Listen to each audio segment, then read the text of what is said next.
Good morning. Am I audible? Am I visible? Yes? Great. So we'll wait 2 to 3 minutes and then we'll begin. Good morning. Good morning. Good morning.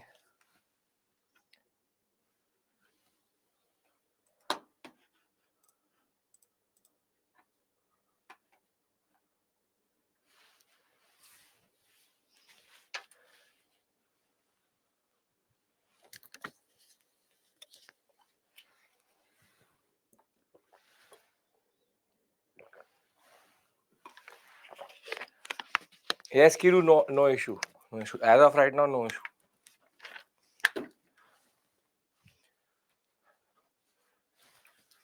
You'll start at that 20-25 minutes time and then you'll reduce it. So that's not an issue.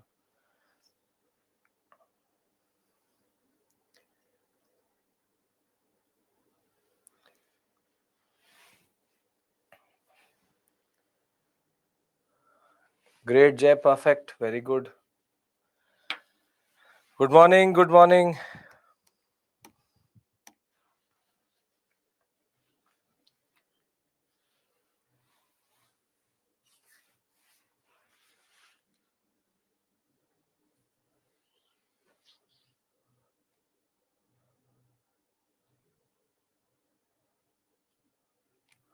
Good morning.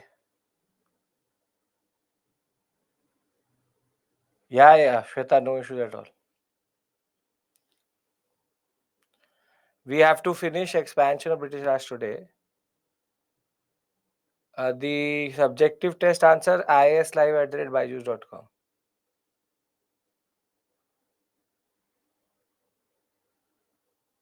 Shruti will talk about that. Don't worry. In the end, we'll talk about it.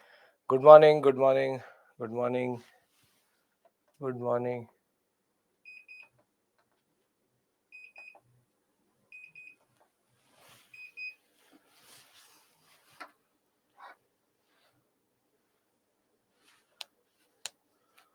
Good morning.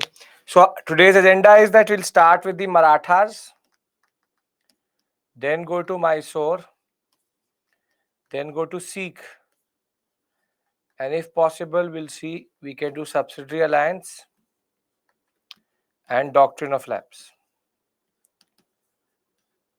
We are now in the last leg of expansion. We have to just complete these 3 areas. If you remember, on Friday, we finished 2 very important areas, the Carnatic and Bengal, the first, second, and third Carnatic War, and we discussed the Plassey and the concept of what we call as the Battle of Buxar, Grant of Diwani. We'll be back to that question later. Right now, the point is that we have to understand these 3 areas first, because there are 3 wars here, 4 wars here, 2 wars here. So this is the last heavy section in that regard. Thereafter, it becomes theoretical with regards to subsidiary alliance or doctrine of lapse generally. So we have been talking about the expansion. We've already discussed, for anybody who needs a refresher, we've already discussed the decline of Mughals. We've already discussed over and above that the advent of Europeans. And we are now in the chunkiest of blocks, which is called expansion. Once expansion will be over, this week itself, it is going to be quite interesting because we'll go into consolidation and then a very interesting and important theme called economic policy of the British Raj. And once we're done with that, we'll discuss constitutional history and then move to the next important set, which is going to be the concept of how there are different aspects related to social justice reform, education. So this week, by this Friday, we should be able to enter into the core chunk, and by next week we'll be in the national movement itself.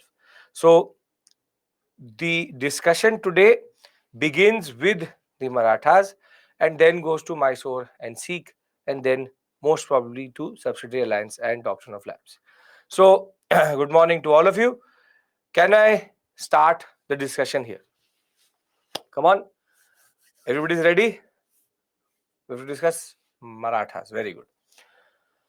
Now, there are 2, 3 riders on the Marathas. Firstly, that Marathas, half of it is done in medieval and half of it is done here. How? Because when it comes to Chhatrapati Shivaji Maharaj himself, the fact is that it is based on medieval, what we call as history, because of the rise in the what we call Mughal or what we call the Maratha period itself. Here, what we discuss is called Peshwa rule. So now there are 2 words which you need to know. One is called Chhatrapati and the other one is called Peshwa. The word Chhatrapati basically means king, while Peshwa means prime minister. Now, what is believed is that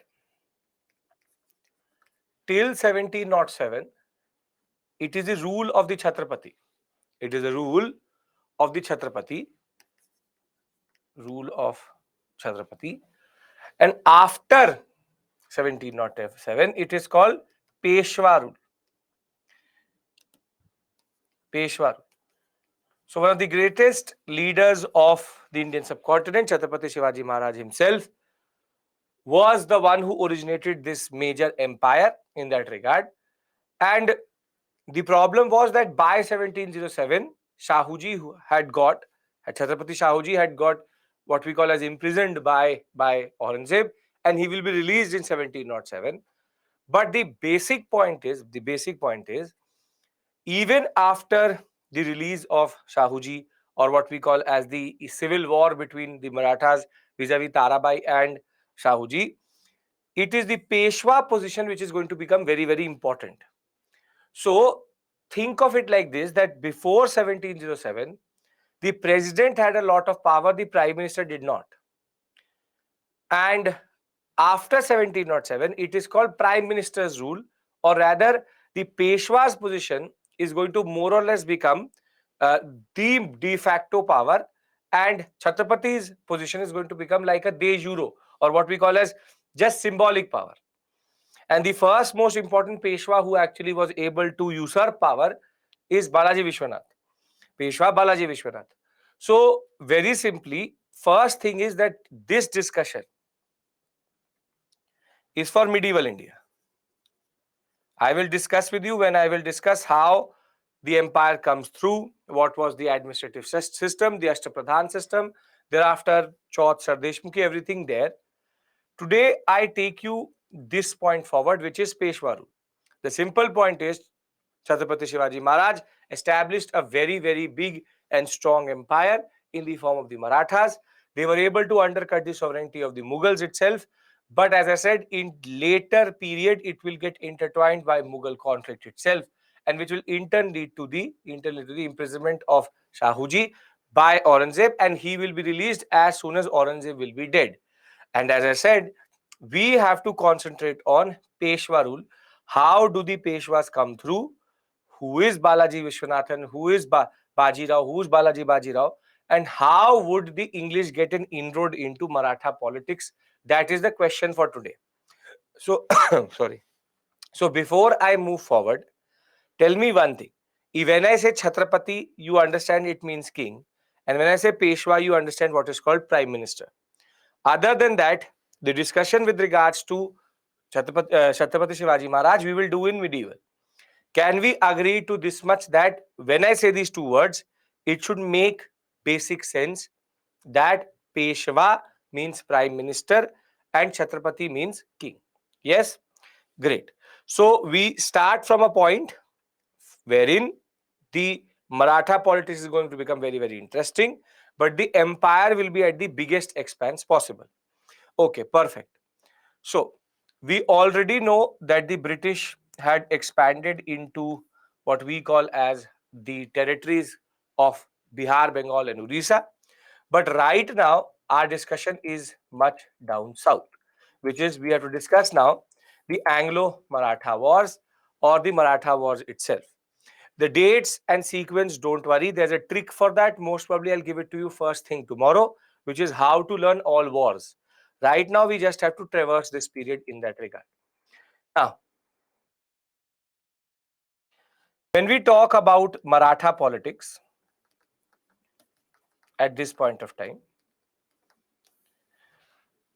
as I said to you that there was a major conflict between the powers of the Chhatrapati and the Peshwa, but the origin of that basically is related to the Maratha Empire, which at one point of time could basically control most parts of Deccan and central India.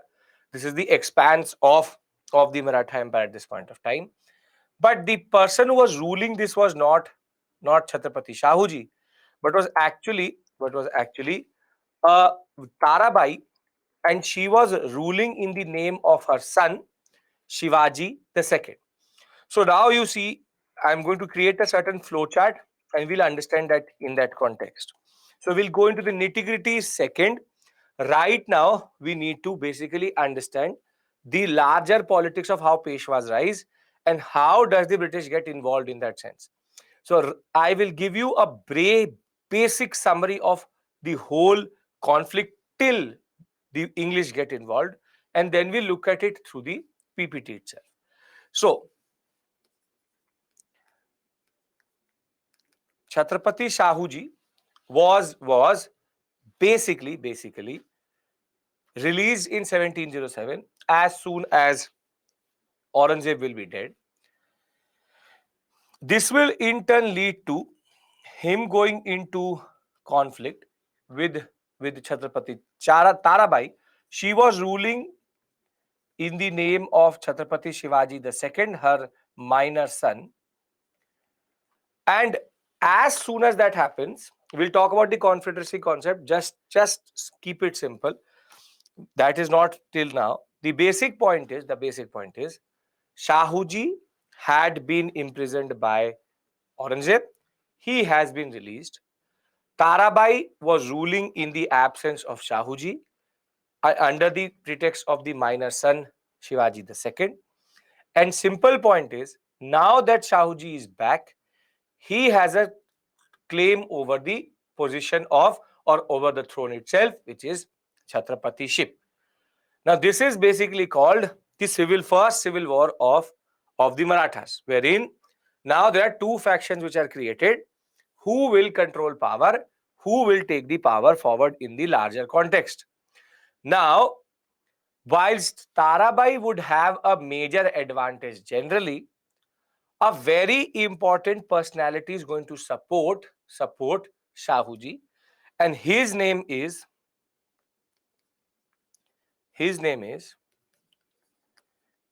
Peshwa, what we call as Balaji Vishwa. One second. Balaji Vishwanath. Yes, very good. Peshwa Balaji Vishwanath. Now he is basically considered as Tarabai was ruling Jahan vis-a-vis her son, minor son. So she's ruling as a regent. So Peshwa Balaji Vishwanath basically supported Shahuji in this larger concept. Tarabai is the mother of Shivaji II, and therefore let me read it out to you, because now everybody is going to ask same. See, Shahuji, grandson of Chhatrapati Shivaji Maharaj himself, had been a prisoner of Aurangzeb since 1689. He was released in 1707.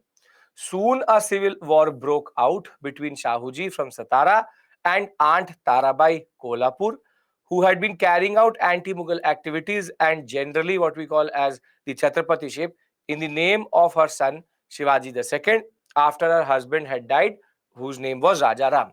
So I'm not trying to give you the unnecessary names, in the sense that there are already 4 names which are there. There's a whole sequence of names which you need to know. We will discuss Ram. You've just joined right now. People who joined now, I'm telling you, we will discuss Chhatrapati Shivaji Maharaj and the whole Maratha Empire establishment in medieval India. We are starting our story from the point where Peshwa rule becomes important. Please understand this, because a lot of you joined right now and you're asking me, what about that? As I said, the story till 1707 will be discussed in medieval, how it is established, what is Chhatrapatiship. We are discussing the next phase in which the Peshwa rule becomes important and how the British get involved.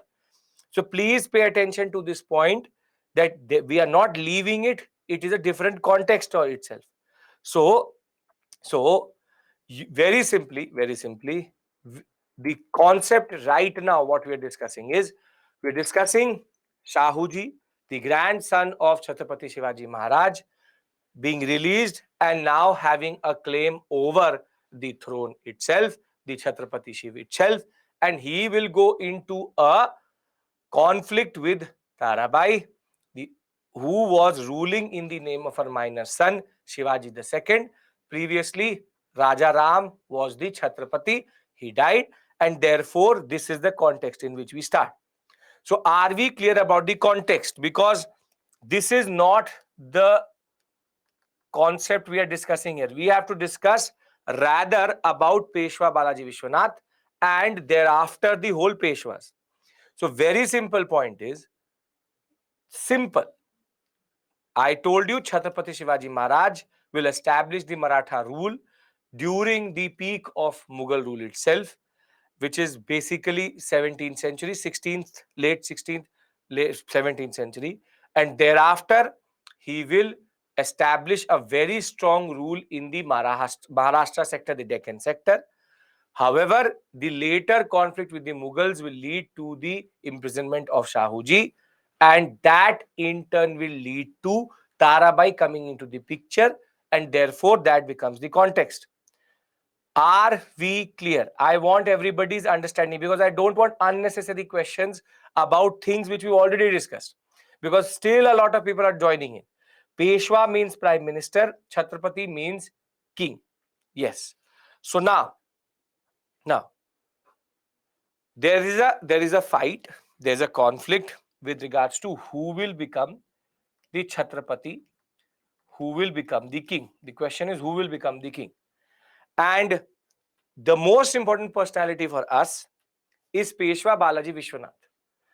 Peshwa Balaji Vishwanath, who had himself actually rose in the ranks vis-a-vis what we call as a military commander itself, he will support Shahuji in this conflict vis-a-vis Tarabai versus Shahuji.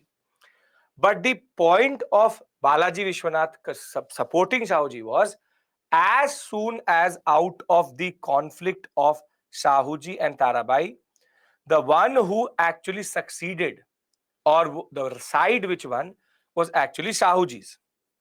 So as soon as Shahuji wins this basic civil war, Peshwa Balaji Vishwanath also becomes the most important personality in the whole empire itself.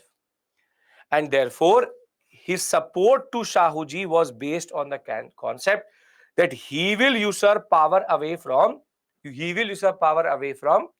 the Chhatrapatiship.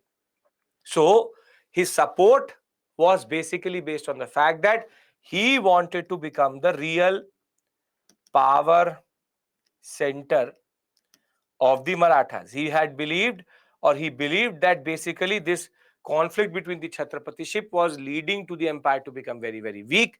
And he said it was the time to have what is called as Peshwa rule. And think of it like the system we have today. The real power is under the prime minister. They only rule in the name of the president. And therefore, the position of Chhatrapati was made secondary to the position of Peshwa.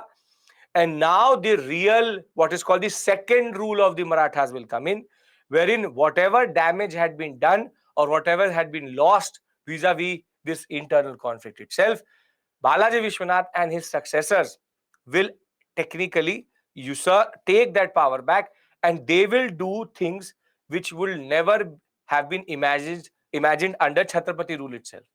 So I'm again repeating myself. Our starting point is the conflict between Shahuji and Tarabai. and therefore Peshwa Balaji Vishwanath is going to support Shahuji to come, to allow him to come to power. However, however, it is very simply based on the concept that he wanted to take away power, and therefore he will support a faction where he knew he could actually dominate. So Shahuji versus Tarabai, Shahuji wins, and in turn Balaji Vishwanath is going to become his Peshwa and usurp power. Till this point, any issue? Where does Balaji Vishwanath come from? I'm giving you that story. But simple point of the matter is, Peshwa rule starts with Shahuji becoming the Chhatrapati. So very simple point, Shahuji versus Tarabai, Shahuji wins. Balaji Vishwanath obviously supported Shahuji because he knew that he could take away the power itself. So let's read this section out so that there's no confusion. So as I said, Shahuji, grandson of Chhatrapati Shivaji Maharaj himself, imprisoned, released in 1707, in turn will lead to a conflict with his own aunt, Shahuji versus Tarabai. Tarabai was ruling in the name of Shivaji II. Her husband was the first Chhatrapati, which is Raja Ram, but he also died. That is why she was ruling. Now, in this conflict, based on the support of Balaji Vishwanath, the kingship or Chhatrapatiship will go to Shahujis by 1713. And this period is told as, or is called as, the second coming of the Marathas, because now Peshwa domination period is going to come. So the position of the Chhatrapati, which was quite higher than Peshwa itself, now Peshwa rule will become very, very important. And that in turn will be because of a personality called Balaji Vishwanath. Balaji Vishwanath, as I said, a Brahmin, started his career as a revenue officer, played a very crucial role in what is called the Battle of Khed, wherein Tarabai and Shahuji were fighting. After Shahuji will be coronated as the Chhatrapati itself, he will become first what is called Senakarta, basically commander in chief, and then in 1730, so 13, he will be proclaimed as Peshwa. And it is from this point forward that Chhatrapatiship will become de jure symbolic power, and he will create what is called, his technically called the second founder of the Maratha state. The first founder being Chhatrapati Shivaji Maharaj himself. Here is where he will start to expand the empire, and his successors in that regard are going to be even more important, specifically Baji Rao the first. We'll discuss about him, but the basic point is, understand one thing. There are certain names here, and there are multiple names here. I'll give you a summary of that in one slide. Just keep the track vis-a-vis where are we going, because Tarabai versus Shahuji, Shahuji wins because of Balaji Vishwanath's support. Therefore, the first major important role he played was to make sure that he could create his own space and then become what we call as the second major founder of the Maratha state, vis-a-vis what is called Peshwa rule. Are we clear with regards to who is Balaji Vishwanath? Where does he come in the larger picture? Yes? Perfect. Now, Balaji Vishwanath, first Maratha officer or official in that regard to reach Delhi, and he was the first one wherein first, while the Mughals were very important, now the Marathas will have the power to even get involved into internal Mughal politics.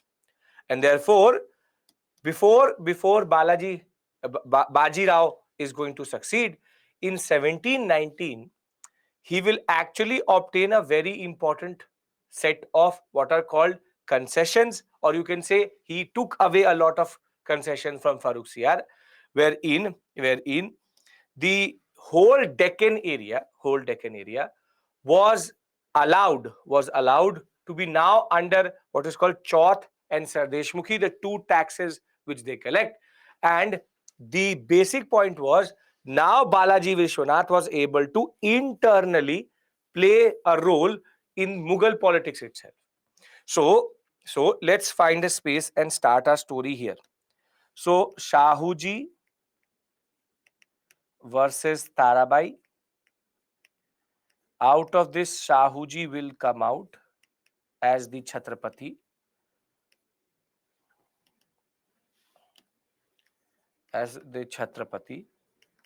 but that will be only because of the importance of Balaji Vishwanath. And now, Peshwa Balaji Vishwanathan, he will have two major roles to play. First, Peshwa's power increased multifold, and he will start to play Mughal politics now influenced by Marathas. This is where we reached. Anybody has any issue here? Please understand this. Anybody has any issue here? Because now it will become a sequence of Peshwas. So I don't want any confusion after this point. If you have a confusion, you ask me right now. Shahuji versus Tarabai. Shahuji is going to win that internal conflict, which will in turn lead to Shahuji becoming the Chhatrapati, and that was because of the power of Balaji Vishwanath himself. Multifold means in a lot of time, multiple times. The basic point is Maratha politics now influenced by the Marathas. What is Chaush Darsar Deshmukhi? Don't worry about it right now. Separate issue altogether. That is, I'll discuss it in medieval, not right now. Shahuji, the grandson of Chhatrapati Shivaji Maharaj, a lot of people joined later asking me this. He was imprisoned by Aurangzeb, left, and thereafter he was released in 1707, which will in turn lead to an internal civil war supported by Balaji Vishwanath. Why Mughals allowed internal politics to be played? Because now the Mughals are nothing, rather the Marathas are more important. Can I move forward? Because hereafter I don't come to this point again. I presume that you know it. Okay. Now, when we talk about the Marathas, now I am going to give you a very important sequence here, and then we'll talk about their significance. When we talk about Peshwa rule, the first most important is Balaji Vishwanathan. He is technically the one who created the context in which Peshwa rule became very, very important, and the symbolic power is with the Chhatrapati. But the greatest and most known ruler of the Peshwa rule or the Marathas itself is Baji Rao the First. It's called Baji Rao the First. He is considered one of those men who never lost any battle in which he was involved. 17 to 18 straight victories he had in battle itself, and it is under him that the Marathas controlled more or less from Delhi to the parts of northern Hyderabad and Mysore. Therefore, all of the heart of India, the central part of India, was actually very simply controlled by him. And the Peshwa rule and Maratha power had reached a point which never anybody had ever imagined. And the basic point is, he is where Maratha Peshwa rule peaks. But he started one system which is going to be problematic in the long run. See, whilst he was fighting, there was a lot of conflict between the other families of the Peshwas. Basically, the Balaji Vishwanath and Baji Rao first, they come from the Pune sector. Whilst there were other important families also. Can some of you Name the other important families of the Marathas. Come on, tell me. What are the other important Maratha families? Very good. Holkars, Sindhyas, Bhosles. Very good. Gaikwad. Perfect. Great. And the Sisodias. Perfect. Very good. So, see, there are the Peshwas of Pune, out of which Balaji Vishwanath comes through. You have Bhosles of Nagpur, Sindhyas of Gwalior, the Holkars of Indore, and the Gaikwads of Baroda.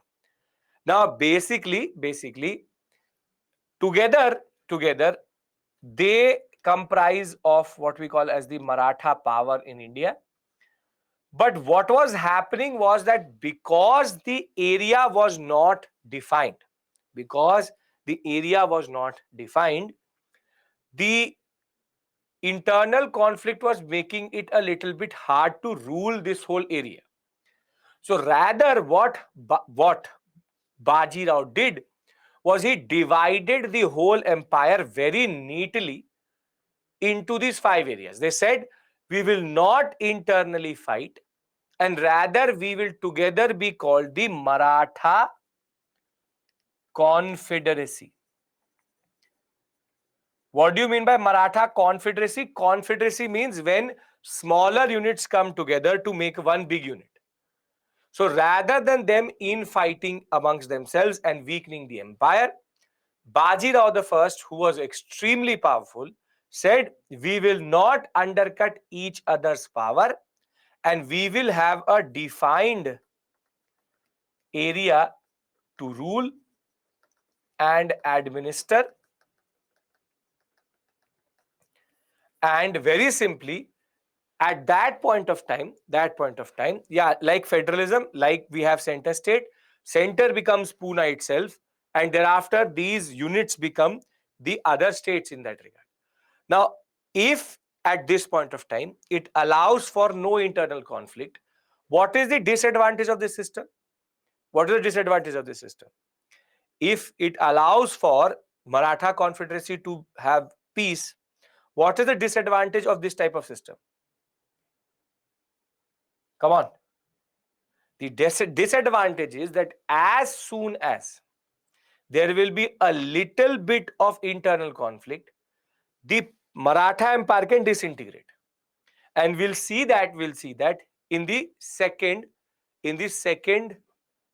Maratha Wars, that how this same model is going to become problematic. Though internal rivalry at this point of time is under the ranks, is because Baji Rao the First is very, very powerful.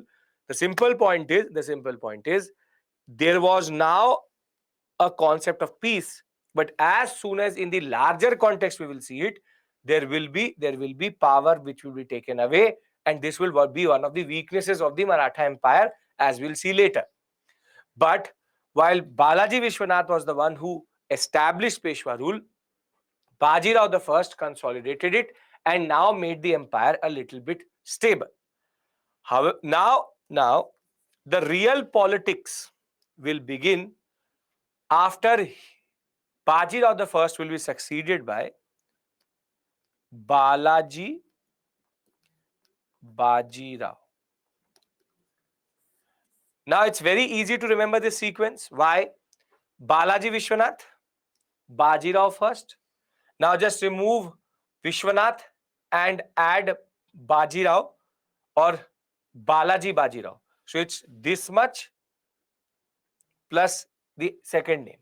So you just have to remember first 3 most important rulers: Balaji Vishwanath, Baji Rao the First, Balaji Baji Rao. So it's easy because the names are getting repeated. Just have to remove Vishwanath and therefore you get Balaji Baji Rao. Now Balaji Baji Rao first, or rather we just call him Balaji Baji Rao, he is considered that personality. After him, things will become a little bit problematic. See, under Balaji Baji Rao, what is going to happen is Shahuji is going to die, and he needed to install a namesake Chhatrapati.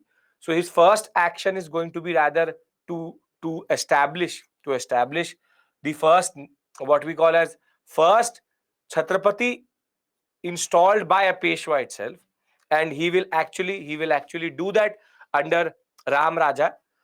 So we'll talk about that. But his most important contribution, which is also going to lead to the problematic story or how the Marathas will get sucked into the third battle of Panipat, is that by 1751-52 period, Balaji Bajirao will go into an agreement with the Mughals. And the agreement with the Mughals is that in return of collecting taxes and having proper control over most part of the Deccan and even parts of Rajasthan, Marathas would protect the Mughals from an internal or an external conflict. And this is the irony of the story, that whilst the Mughals wanted to destroy the Maratha Empire for quite a long time, Balaji Bajirao will be that personality who will technically go into an agreement in which the Mughals will go under the protection of the Marathas itself. Wherein the Mughals will say that if there's an internal or external threat, you will protect us, and in return for that, you can collect taxes from the whole of the Deccan sector along with parts of even Rajasthan. Now, the timing of this agreement is problematic. The timing of this agreement is problematic. Why? Because the person who was emerging in the northwestern sector of India was whom? We've discussed his name already. Was a person called Ahmad Shah Abdali. Now, Ahmad Shah Abdali, we've previously discussed about him. Ahmad Shah Abdali was now looking towards the Mughal Empire, and he had already technically tried to enter into the Indian subcontinent twice, and he will later come 8 times itself. But rather, if this agreement had not been there, the Mughals would have, as it is, declined itself. But because there was an agreement wherein the Marathas will protect the Mughals from an external threat, it is under him that it will become Marathas versus Abdali, which is what we call as the third battle of Panipat. And what is going to happen is that Balaji Bajirao will send two very important personalities to fight in this battle. First, his son Vishwas Rao, and though Vishwas Rao was actually very young, the real power was under a very important personality called Sada Shiva Rao Bhau, and actually he was the real military commander. But the problem therein was that in the third battle of Panipat, Abdali will unfortunately in 1761 dominate the Marathas, and we will lose both Vishwas Rao and Sadashiva Rao Bhau. And when Balaji Bajirao is going to hear, whilst he was moving from Pune to support his son in the third battle of Panipat, when he will hear that both his son and one of the most important personalities, Sadashiva Rao Bhau, was dead, he will go into shock, and he will also, a very old man by that point of time, he will also lose his life. And now Maratha politics is going to become a little bit problematic, because it will be who will succeed Balaji Bajirao. And herein, from the fourth ruler itself, there will be problem. The fourth ruler is a person called Madhav Rao. But the problem was that Madhav Rao was extremely young. Therefore, Madhav Rao the first, initially he will be under the domination of his uncle Raghunath Rao. Please remember the name of Raghunath Rao, because he is a very important personality in our story. Because it is here that Raghunath Rao will do something which will basically bring in the British into the picture. Because our story is about Anglo-British wars, or rather Anglo-Maratha wars, British-Maratha wars. So we have to discuss how did the British get involved in this politics. So very simply, I'm repeating myself. We'll look it through the PPT and then we'll consolidate, because then we'll talk about Madhav Rao the first and what happens after that. You had a civil war between Tarabai and Shahuji. Shahuji wins because of the support of Balaji Vishwanath. Balaji Vishwanath himself now starts to usurp power away. He starts to influence Mughal politics itself, and therein lies the power of the Marathas, that they were able to influence Mughal politics itself. He will be succeeded by Baji Rao the First, under which the Marathas will expand very quickly, but also he will introduce a concept of Maratha Confederacy, wherein the Maratha rule was divided very neatly into the 5 families which come or which held power in that regard. He will take the Maratha power at the zenith point itself. He will be succeeded by Balaji Bajirao. Balaji Bajirao will go into an agreement with the Mughals, wherein the Mughals will be protected from any internal external threat by the Marathas in return of collecting taxes from most of the Deccan and a large parts of even UP and Rajasthan. And the basic point was, this will bring in the Marathas in direct conflict with Ahmad Shah Abdali in what is called the Third Battle of Panipat. Vishwas Rao and Sadashiva Rao Bhau both will be deputed by Balaji Bajirao to go and fight. While what is going to happen is Abdali is going to dominate, and he, unfortunately, we will lose 3 very important leaders of the Indian subcontinent in one go itself: Vishwas Rao, Sadashiva Bhau, and Balaji Bajirao itself. And now the problem of succession will come, because Madhav Rao the first was very, very young, so he will technically go under what is called the influence or regency, because Raghunath Rao will rule in the name of Madhav Rao the first, and later when Madhav Rao the first is going to become very, very stable, and more than that, he will become old enough to understand rule itself. He will take away power from his uncle Raghunath Rao, but that's a separate story altogether. If see, you don't have to remember each and every step here. You just have to understand whatever is written on the slide. Balaji Vishwanath, Baji Rao the first, Balaji Bajirao, Ahmad Shah Abdali, Third Battle of Panipat, Madhav Rao the first. I will give you this whole sequence once the whole sequence is done. Can I consolidate this area via the slides? Because the more we add, the bigger the discussion will become. But I hope that you're able to create a certain picture in your mind. Marathas, because we have to understand Peshwa rule, you have to do all of this. And the problem is, in any book, if you will read, the whole story is given in a very confusing way. So I'm trying to make sense of that story. So see, we discussed how Balaji Vishwanath by 1720 had now established Peshwa rule. But the most celebrated of all was when Bajirao the first is going to come to power. 20 years of extremely aggressive politics and expansion. So when Balaji Vishwanath will be succeeded by his 20-year-old son Bajirao the first, Maratha power will reach the zenith. A very bold and brilliant commander, along with ambitious and clever statesmen. He will introduce a system of confederacy amongst the Maratha chiefs. Under this, each Maratha chief was assigned a territory which he would administer autonomously. In 1737-38, he had become so powerful that he even attacked Delhi and defeated the Mughal forces, thereby bringing in the Mughals also under the story of Marathas itself. And Muhammad Shah Rangila will actually sign a treaty called the Treaty of Sironj, and in which Marathas will be given complete power of Malwa and the entire territory between Narmada and Chambal. He will also be the one who will defeat the Portuguese and even occupy certain territories of Salsette and Basin. Even the Portuguese had to give a major sum of amount to get these things back from Bajirao the First.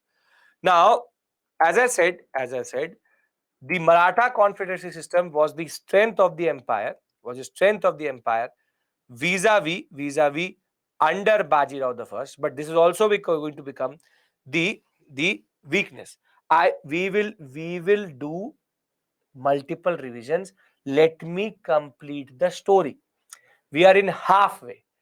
As it is, I'll give you a mind map. It will work. Right now, just follow the story.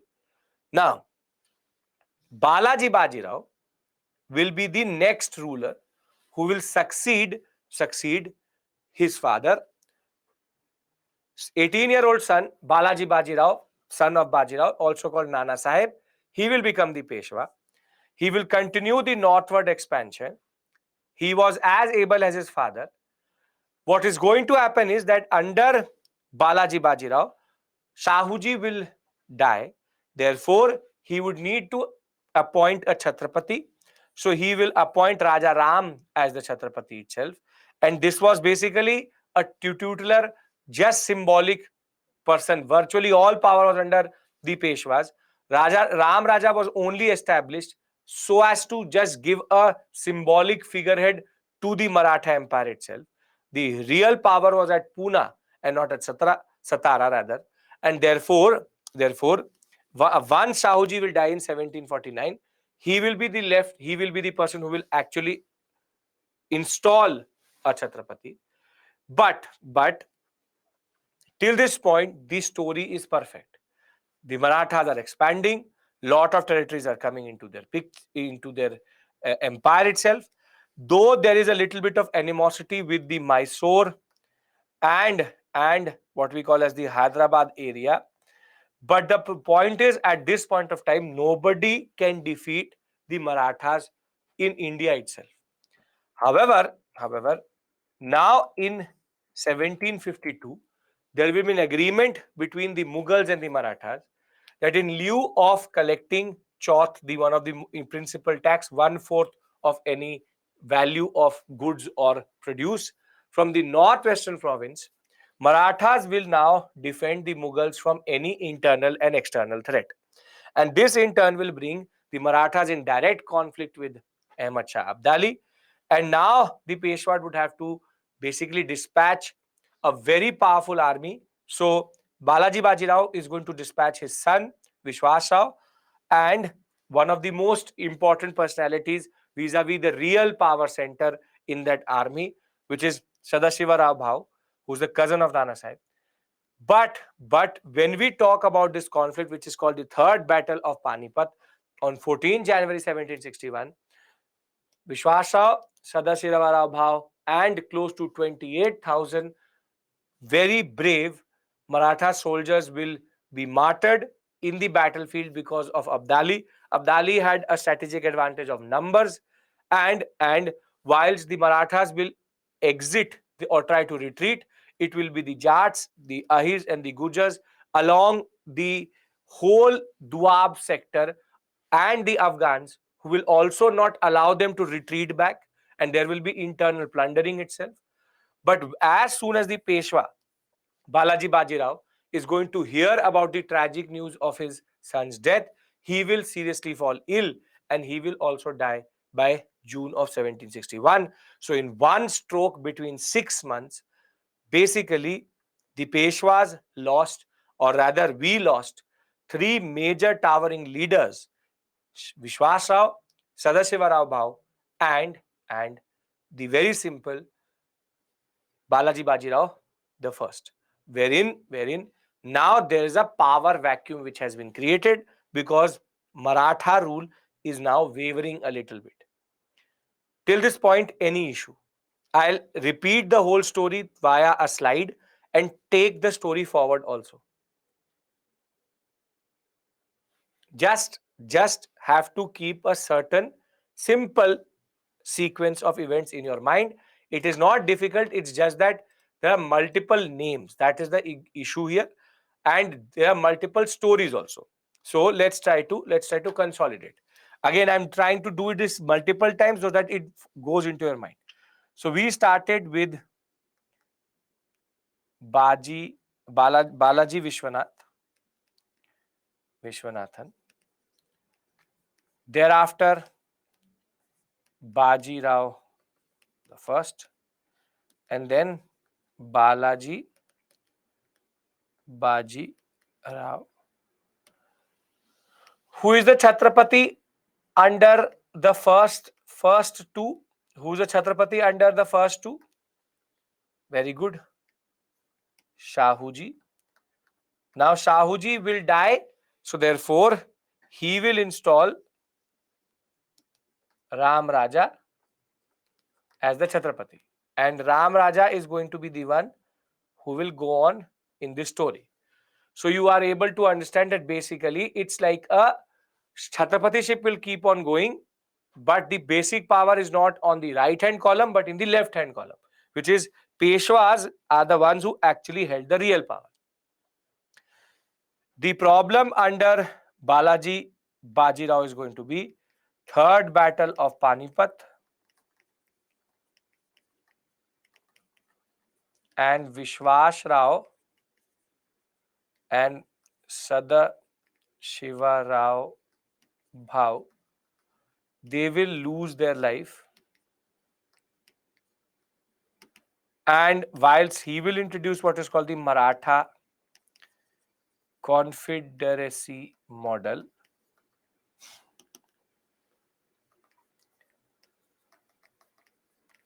the problem was this 1752 agreement. Agreement between, or rather we'll say, the understanding wherein Marathas protect the Mughals from internal and external threat. So I have written a certain number of facts on this slide. Can we remember it for the examination generally if they ask you a basic sequence? You can remember this much. Balaji Vishwanath, Bajirao the first, Balaji Bajirao, first, third battle of Panipat, Vishwas Rao, Sadashiva Rao Bhav, 1752 agreement, Shahuji, Ram Raja. So I know it is quite a lot, but very systematically have to learn. Learning the first three rulers are very, very simple. The trick is Balaji Vishwanath plus Bajirao first. Remove the Vishwanath, you will get Balaji Bajirao. So it's not difficult in that regard. Herein, as it is, the names will start to repeat. Now, as I said, there's a power vacuum. There's a power vacuum. And the power vacuum is that, as I said, Madhav Rao is now going to become, Madhav Rao the first is now going to become the Peshwa. But the problem was that, as I said, his uncle, because he was a minor, Raghu Nath Rao will be the one who will rule initially in the name of Madhav Rao. But the problem was that when Madhav Rao basically is able to stabilize the Peshwa rule and the Marathas by removing Raghunath Rao, he will be dominated and removed when Madhav Rao old enough to rule. The basic point is Raghunath Rao will still think that he is the when Madhav Rao becomes old enough to rule. Now he will basically think he is also the son of Balaji Bajirao only, but he was very, very, very minor. He's minor. He is basically the uncle. I told you don't make it into a CSAT question, but you are asking me that. He is the son of Balaji Bajirao, the youngest son of Balaji Bajirao. Vishwas Rao we already lost. Sadashiva Rao Bhav is also lost. He himself died. Now, son of Balaji Bajirao will come to power. Very minor, very young age he comes to power. So Raghunath Rao was the uncle of Madhav Rao the first. He will rule in the name of Madhav Rao till Madhav Rao is a minor, and thereafter he will become old enough. So Raghunath Rao will be removed and dominated. This is standard. What basically you would have heard about, for example, Akbar and Behram Khan also, wherein that when Akbar was a minor, Behram Khan was the one who was ruling in the name of Akbar. Then when Akbar became old enough, he removed Behram Khan. Same way you think of it like that. Madhav Rao the first was the one who came to power. He was a minor, so Raghunath Rao was ruling. When Madhav Rao the first is going to become old enough, Raghunath Rao will be removed, and now Raghunath Rao thinks that he should have actually got the power. Now, under Madhav Rao the first, the empire will be still be intact. He will be able to stabilize the empire. But the real problem will start as soon as it will come to his succession. So when Madhav Rao will die, the person who will come to rise is Narayan Rao. But the problem was that Raghunath Rao still thought that he was the legitimate ruler. So Raghunath Rao will basically kill or murder Narayan Rao to come to power. Will kill Narayan Rao to come to power. Because Madhav Rao was still powerful, he was not able to dominate Madhav Rao the first. But Raghunath Rao will kill and murder Narayan Rao to become himself the Peshwa. To become himself the Peshwa. So has Raghunath Rao become the power or become the Peshwa via legitimate form? Has he done it through basic rules and regulations of the Marathas? No. Now what is going to happen?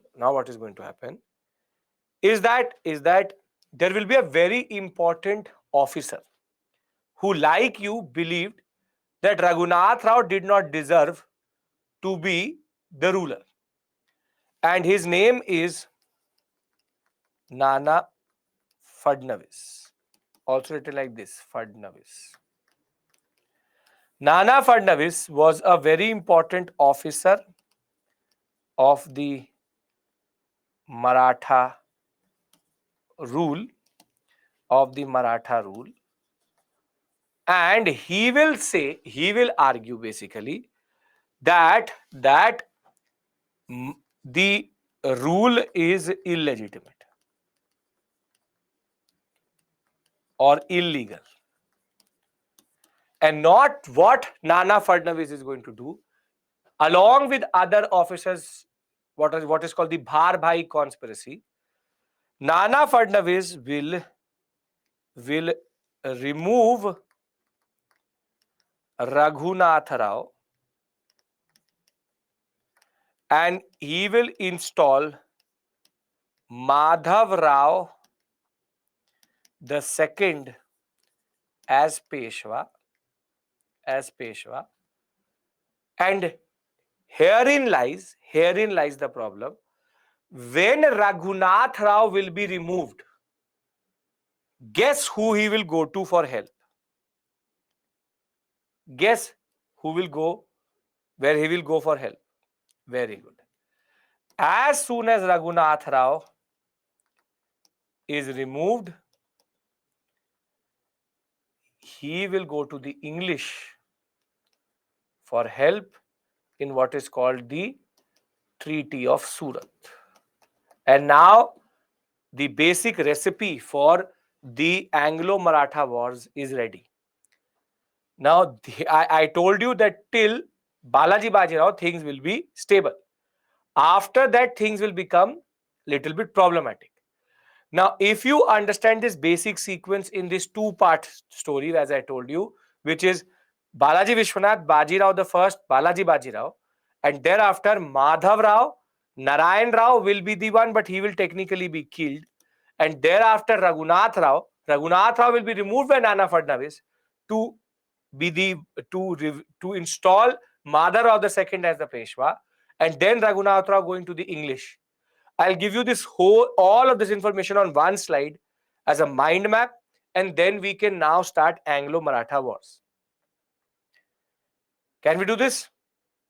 There are two Nana Sahib Vaibhav. Please understand this. Please pay attention to 1 and 2. First, and then Nana Sahib the second. Yes? Okay. Yes, Vishnu, that is satisfactory. Quite satisfactory. Okay. Now, did Raghunath Rao kill Madhav Rao? No.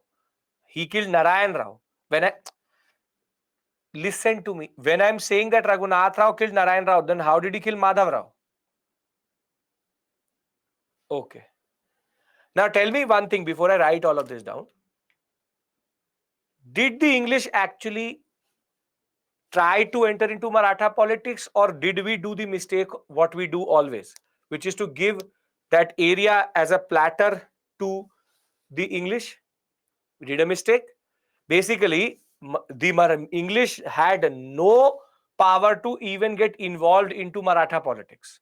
But it is basically Raghunath Rao who will pull the English into Maratha politics. And herein actually lies the mistake. It is Raghunath Rao's lust for power which is going to basically destroy the trust of the Marathas internally, and more than that, it will also be the reason why the British will now get a golden opportunity to play with the politics of the Marathas. Now let's bring all of this together. Please don't try to learn son, father, mother, brother. Leave that. Just remember the names, because they are in. If you will try to do that, it will become difficult to learn. So just keep it simple. Remember the names, that is more than enough. Now let's try to create a comprehensive understanding of how this whole story is expanded, and then we'll go into the wars itself. Wars are easier. This was the difficult part of the Maratha. Anglo-Maratha wars, the problem is the context. A lot of things to be told. Okay. So let's try to understand it.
Raghunath Rao,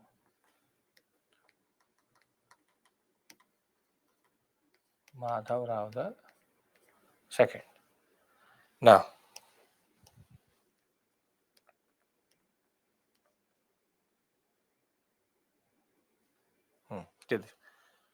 Balaji Vishwanath, Balaji Vishwanath, founder of Peshwa rule and power. We can do one more thing, which is that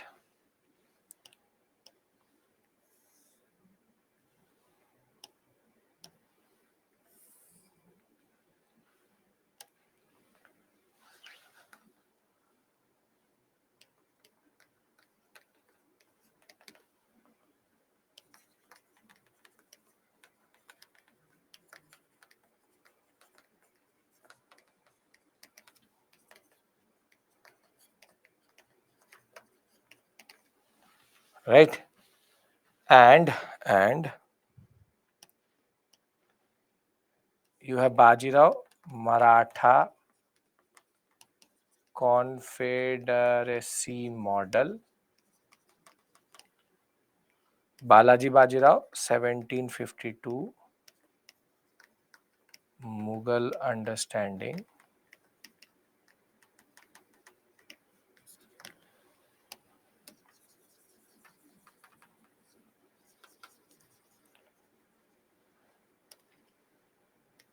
Third Battle of Panipat. Vishwas Rao and Sada Shiva Rao Bhav martyred, or rather I will say involved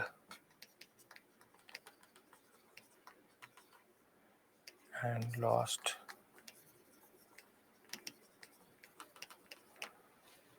Now,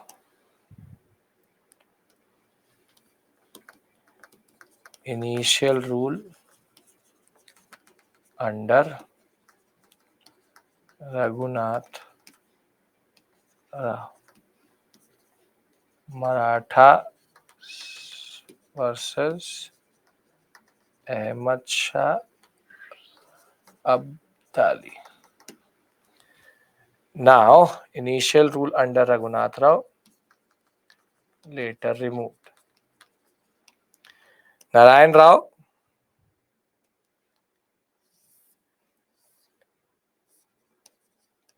killed by Raghunath Rao. So therefore,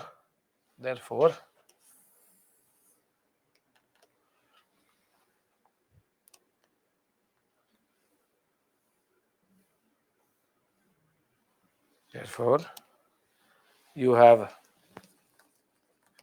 Raghunath Rao and then you have Madhav Rao the second.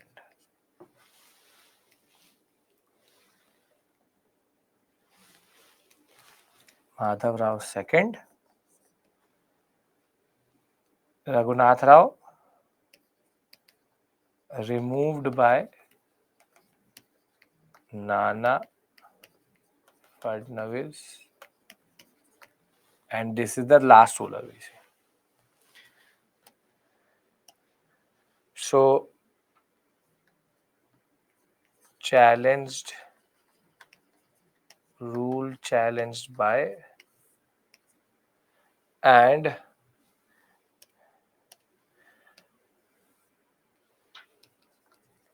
he will go to the British Treaty of Surat. Now is this clear, everyone? Anybody has any issue with regards to the Marathas and their whole politics? No issues? You call it Bharbhai conspiracy. Right now, don't add Bharbhai conspiracy. This is the whole summary of the discussion we've done in the past 1 hour. Now, can I move to the Anglo-Maratha wars itself? Okay. Vaibhavi does not have that much power. Ahmad Shah Abdali is a Central Asian invader who wants to dominate the Mughal sector itself. Okay. Now our premise is set. So the context is set, which is Raghunath Rao,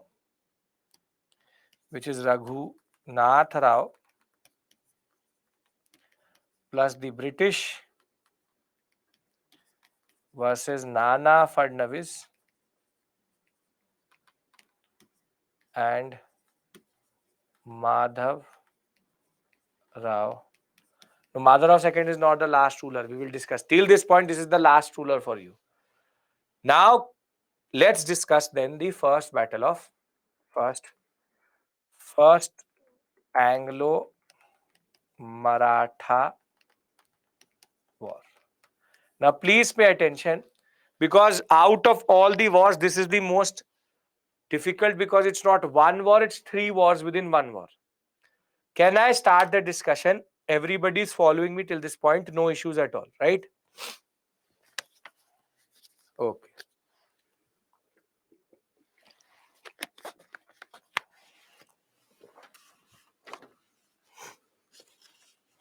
Okay, perfect. Now, see, Now what is going to happen is that Raghunath Rao will say to the British that you fight with Nana Fadnavis, and give me the throne back, give me Peshwaship back.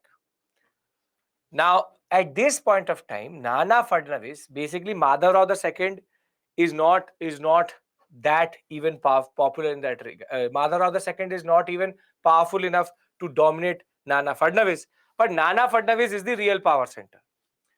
Now they will fight, but the English don't have the power to match Nana Fadnavis at this point of time. So Nana Fadnavis is going to defeat this alliance. And what they will sign is called the Treaty of Purandar. And under and under Treaty of Purandar, Nana Fadnavis will say to the British that why are you involved with this person called Raghunath Rao? We don't like him. We removed him. See, we fought because of him. So let's agree that Peshwa is Madhavrao II, and we can have peace, and I will not take anything from you right now. So he very simply said that if the British agree to recognize Madhavrao II as the Peshwa, and they basically don't associate themselves with Raghunath Rao, very simply, I will not take anything from you or inflict any damages to you. So under Treaty of Surat, in which Raghunath Rao and British had gone into an understanding that we will fight Nana Fadnavis, and if I win, I will give you certain territories.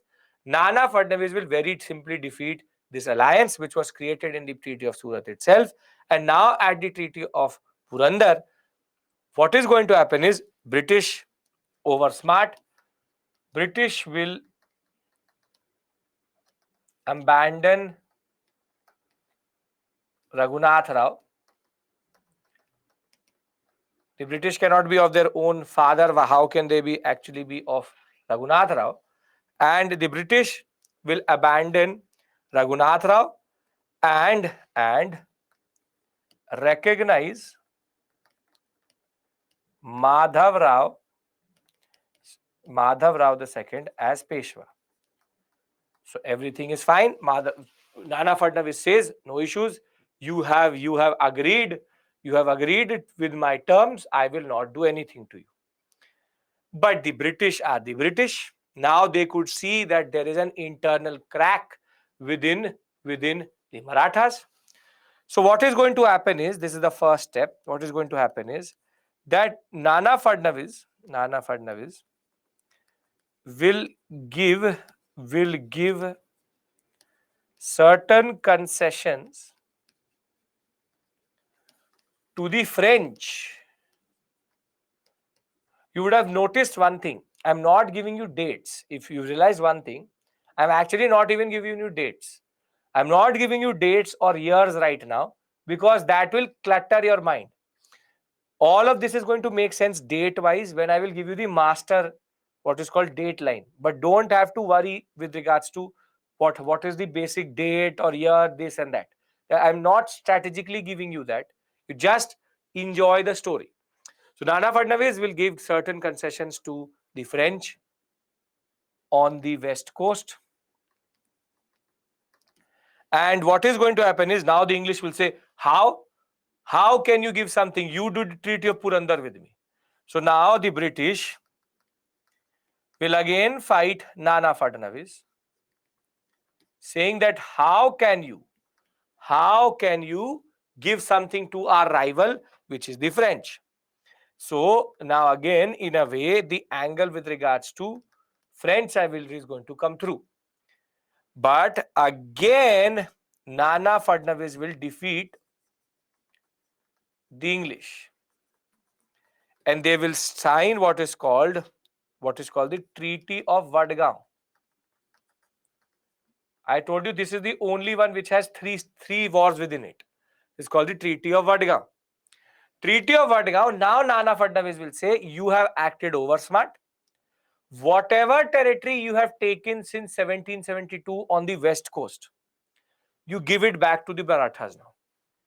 You give it back to the Marathas now, because I told you not to touch anything, not to do anything. You give us the territory back, and now Nana Fadnavis will basically pin down the English and say, give us the territory back. I told you not to play with internal politics. So when Raghunath Rao and British will go into an understanding via Treaty of Surat, Nana Fadnavis will defeat them in the first major battle, which will lead to Treaty of Purandar. British will abandon Raghunath Rao. They will say, no, we don't recognize him. We recognize Madhav II. So Nana Fadnavis will not do anything. But when the British will respond to Nana Fadnavis giving certain concessions to the French by war, again Nana Fadnavis will defeat the British and they will cite the Treaty of Vadgaon. And now Nana Fadnavis will say, whatever you've taken since this point, you give me back. Now, would the British like this or not like this? Obviously, they will start to cringe. So now, under Warren Hastings, basically Warren Hastings will be sent with a very strong army and navy, and the British will again instigate Nana Fadnavis,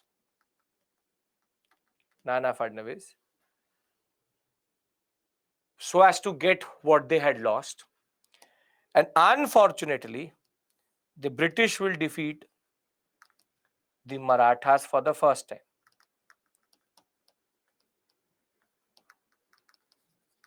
Hastings is not a viceroy, he is a governor general.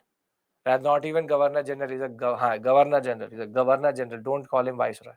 That all I will discuss with you. Same Warren Hastings, yes. British, and they will sign what is called the Treaty of Salbai. So I have all the treaty what happened in the PPT. Please learn the basic story. Don't ask me to write everything in the PPT. I know what I'm writing. I know what I'm doing. So don't worry about that. Listen, that this is the treaty which really matters. Because now the British have been able to defeat the Marathas for the first time, and the Treaty of Salbai has been signed.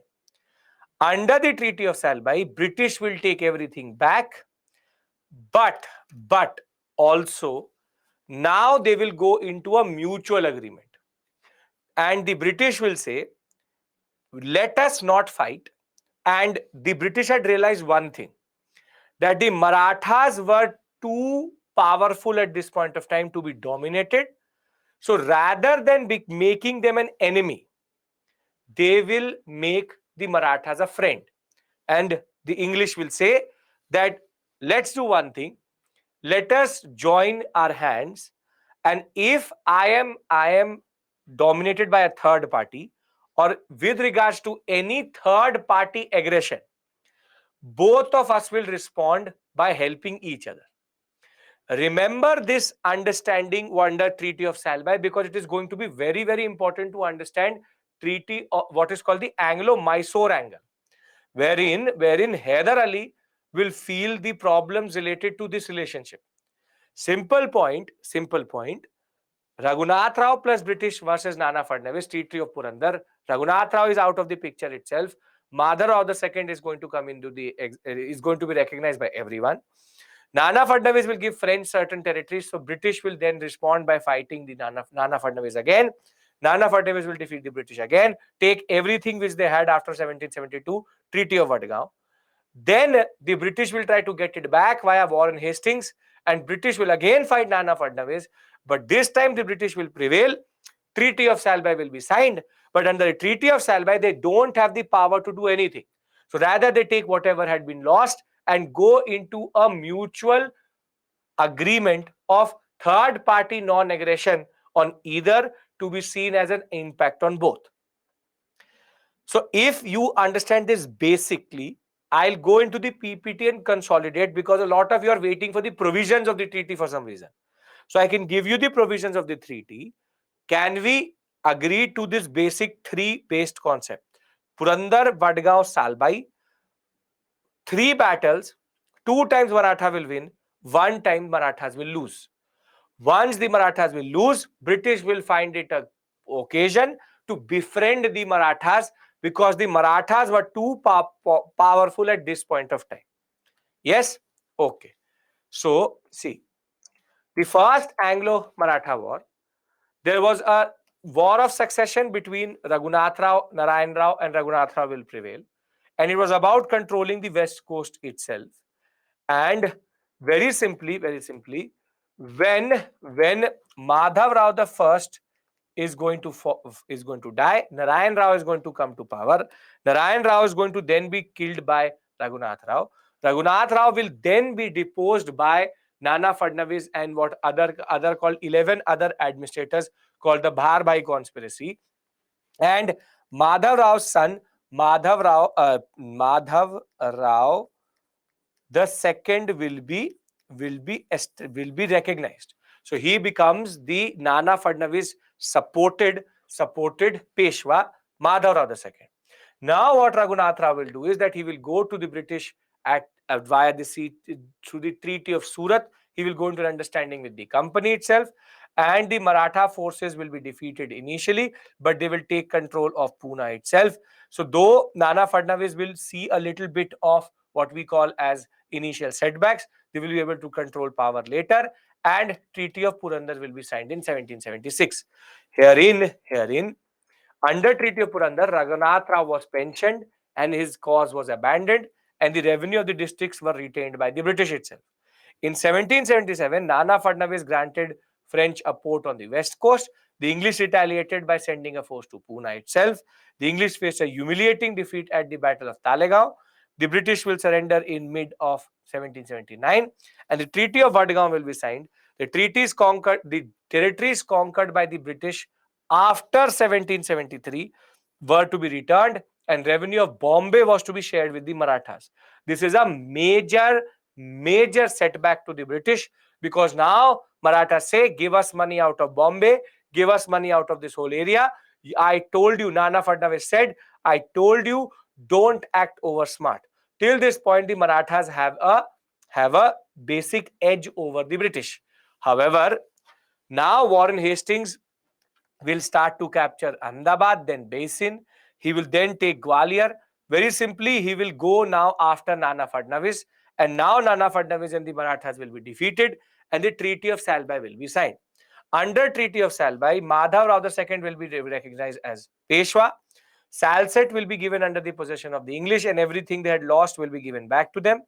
Territories conquered after Treaty of Purandar would be restored, should be restored to the Marathas itself, and whatever had been taken by the Marathas to the English will be restored to the English itself.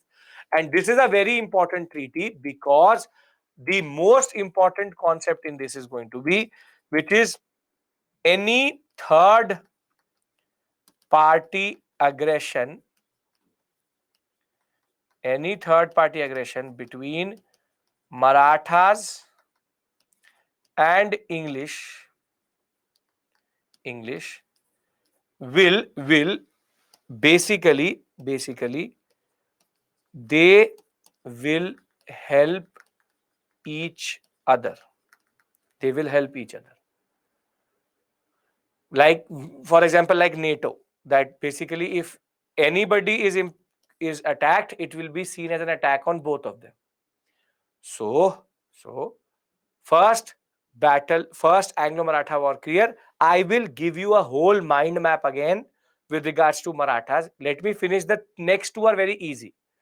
Can we discuss the second and the third battle of what we call as Maratha wars? Can we do that? Very good. Now, note one thing. 1782, 1782, and you see here 1803. For close to 20 years, the British will not touch the Marathas. This is why because basically the British will realize Marathas are too powerful right now. So they will rather concentrate on the Mysore sector and leave the Marathas as an ally. So remember that there's a time gap between the first and the second war. I will give you that sequence and trick. But remember this, this is a very important point. Break I will give you once the Marathas are over. For the second and the third battle, basic story is done. Mind map I will give you after the break.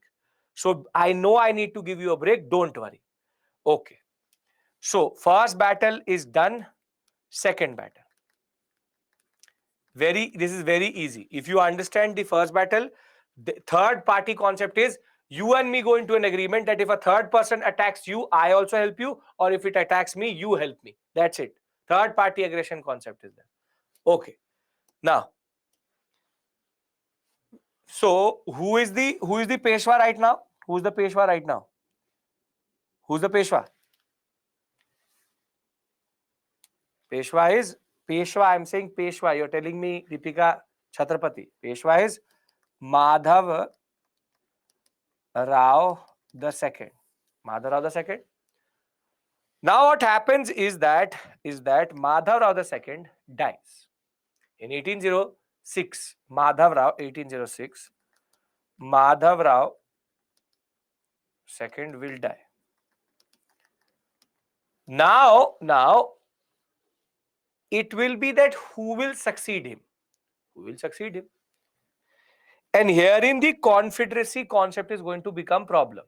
Herein this confederacy concept is going to become problem. Why? Because there will be infighting. There will be a person called Yashwant Rao Holkar from the Holkar dynasty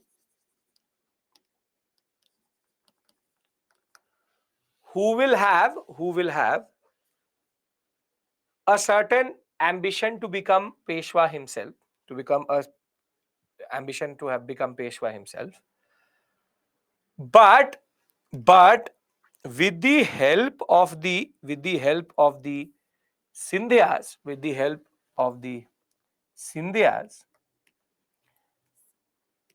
help and support of the Scindias, the person who will become the Peshwa is Baji Rao the second. Baji Rao the second.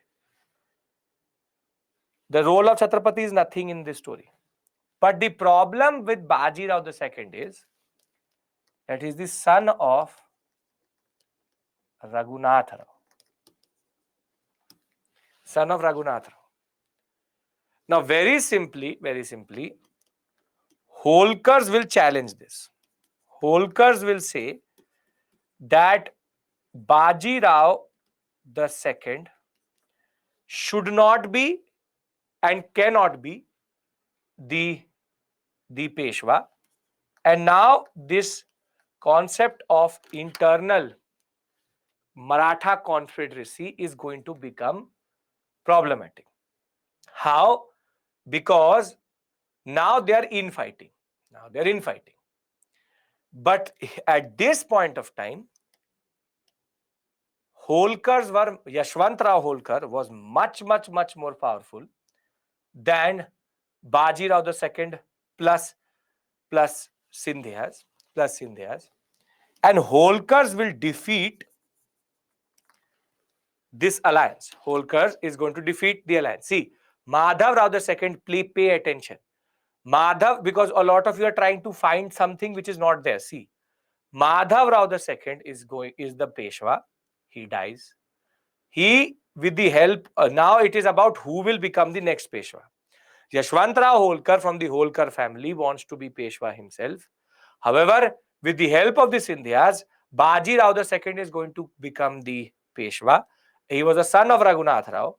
But when he's the son of the Raghunath Rao, Holkars will challenge it that when Nana Fadnavis removed Raghunath Rao's family does not deserve to be the Peshwa itself. And therefore, Baji Rao II and Scindias will now fight Holkars about who will. The reason for this is who should be Peshwa? Who should be Peshwa? That is the question. And now Holkars will defeat Baji Rao II and the Scindia alliance. Now guess who Baji Rao II will go to once he will be removed as the Peshwa. Very good. Very good. Very good. What happens is, as soon as Baji Rao II will be defeated, like father, like son, he will go to the British,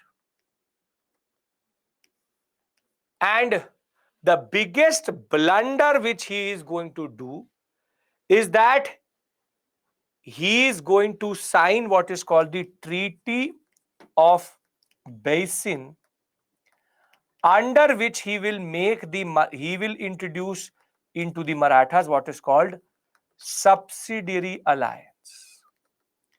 He will go into subsidiary alliance with the British. I will discuss subsidiary alliance with you by the end of the class in much more detail.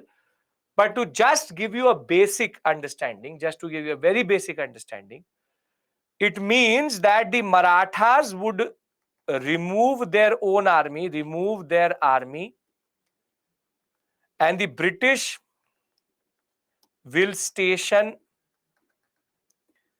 their own army,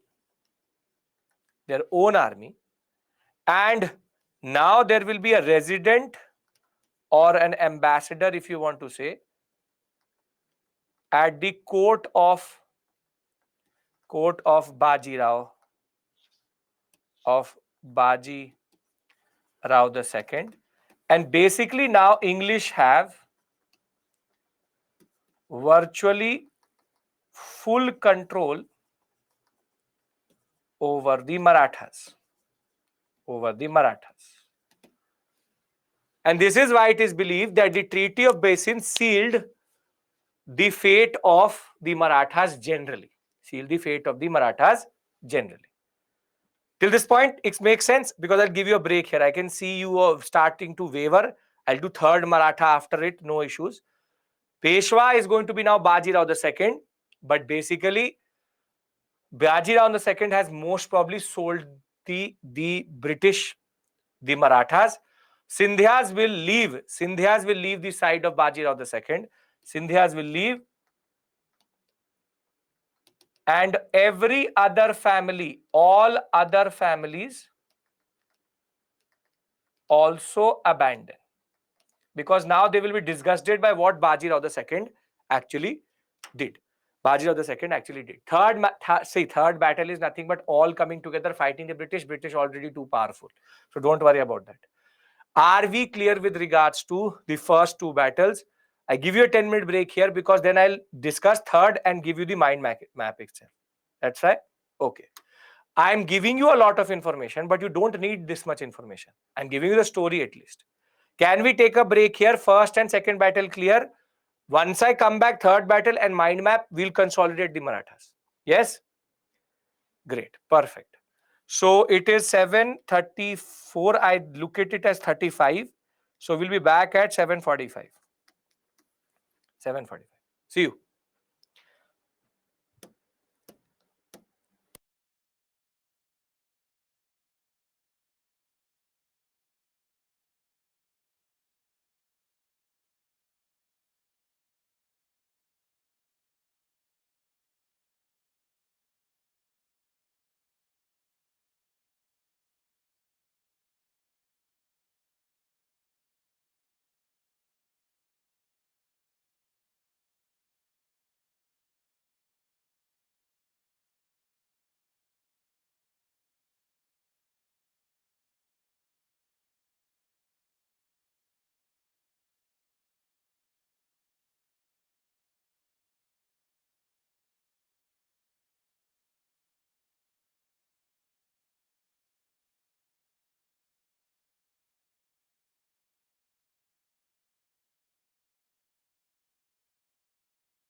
Welcome back.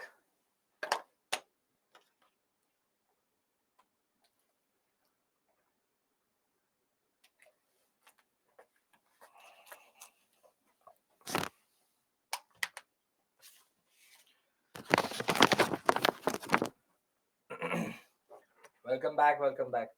1 second. Huh?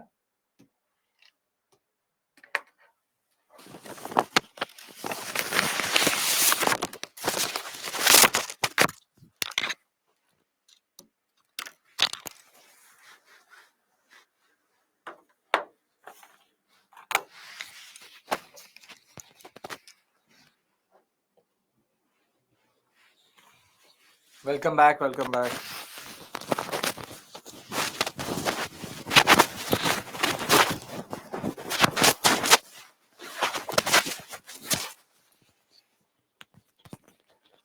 Okay.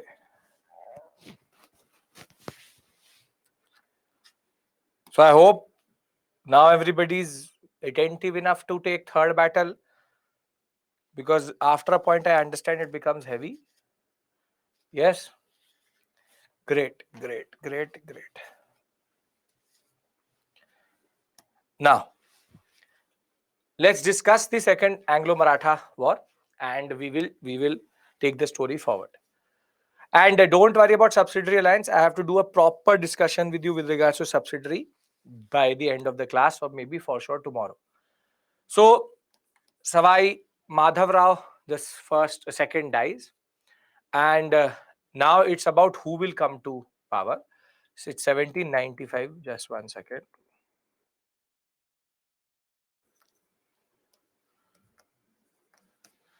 And the question is, who will succeed him?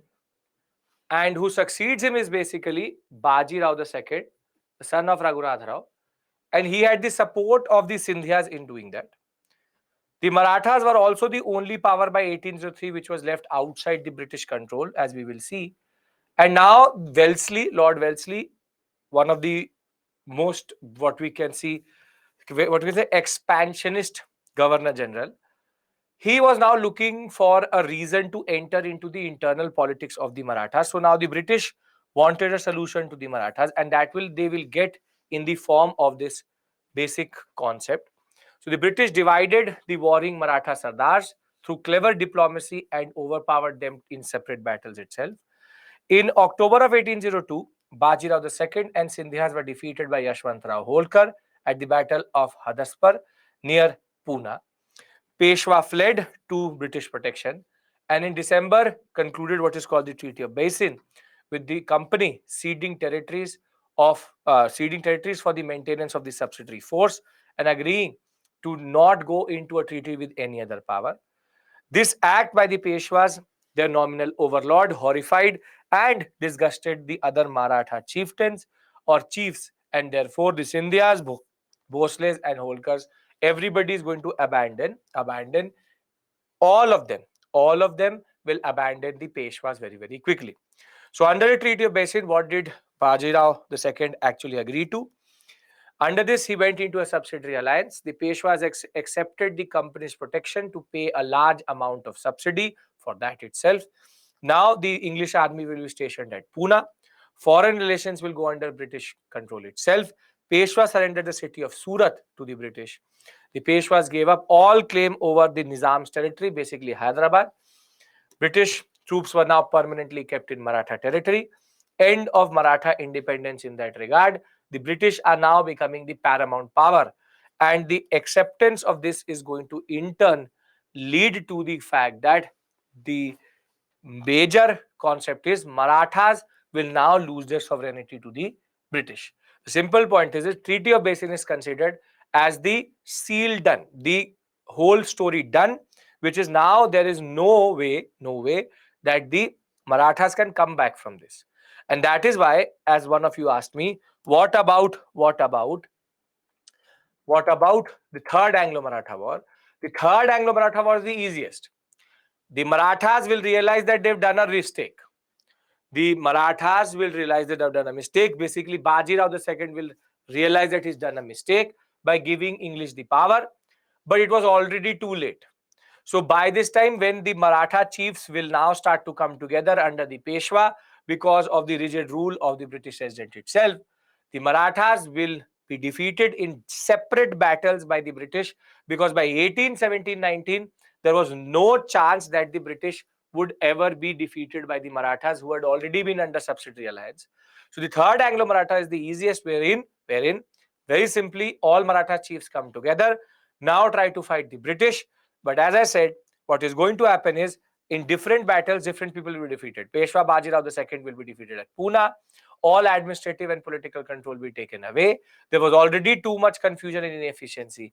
Bhosles of Nagpur and Sindhyas were already weak, and Appa Sahib of Nagpur will be basically taken away from the British itself. So Appa Sahib of Nagpur attacked the residency of Nagpur, and Holkars made preparations for war generally, and therefore in the Treaty of Pune, Peshwas lost all territory. At the Treaty of Gwalior, Sindhyas lost all territory. Holkars will lose it in the Treaty of Mandsaur. Very simply, there will be a whole set of battles which will be fought that you don't need to know. But in different battles, different Maratha Confederacy chiefs will be defeated generally. So the third battle is the easiest, wherein they all will try to come together, but there is too much confusion and everybody is going to be defeated in different battles. Treaties will be signed, all Maratha territory will be gone to the English. Make sense? It's a very simple story with regards to third Maratha. You don't have to know these treaties in detail in any way or form. Just have to know all of them come together, try to fight. I don't even care if you remember these. Don't have to remember this. Don't have to remember this. Just simply, can we agree? Can we agree that third battle is just a bid to get back what was theirs? If it makes sense, I'll make a whole mind map for all the three wars itself. Are we clear with regards to the discussion? See, first two are more what we call as elaborate. Third is easy because it's all getting it back. Nothing is being able to get back. Okay. Okay. Now, let us summarize. You have to tell me if it's making sense or not. Come on. Because it's 1817, obviously. It's 1817. That's a misprint. Okay. 1817, not 1917, obviously. So, the easiest, Marathas getting back. Yes, makes sense? Okay, no issues. Very good. So, you don't have to learn this. Do not learn. Do not learn. Here, you don't have to learn this. All this, you don't have to learn. This all is just detail for you. Okay. Now, let's try to summarize the battles.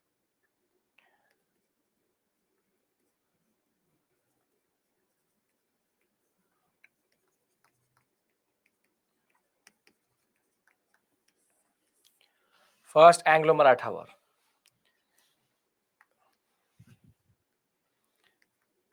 Context.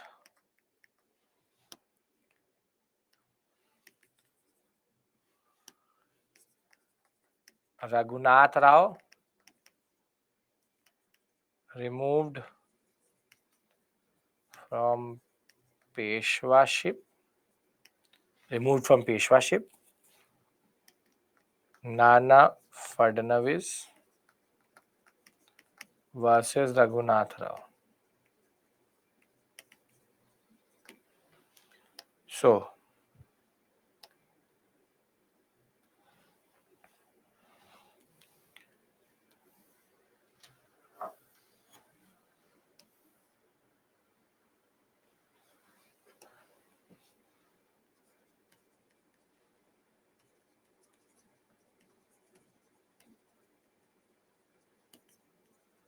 Raghunath Rao plus British. Then first battle,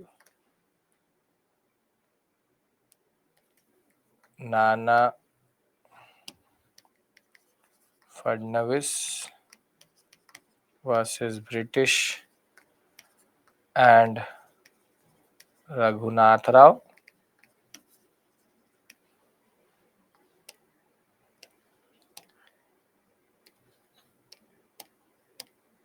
British defeated. What is the treaty here? Treaty of, come on, good, Purandar. Treaty of Purandar. And thereafter, second battle, Nana Fadnavis versus only the British. Reason was French port, British defeated, Treaty of Vadgaon, British territories taken. Now,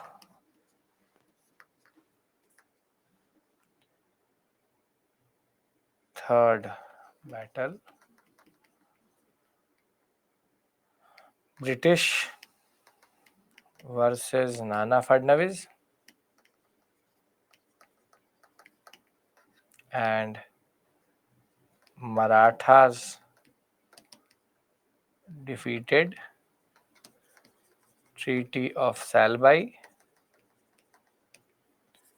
all areas returned, plus mutual help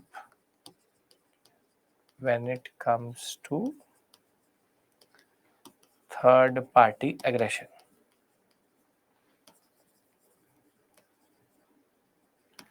Anybody has any issue from the first battle? Chronology of the treaties can be asked, why not?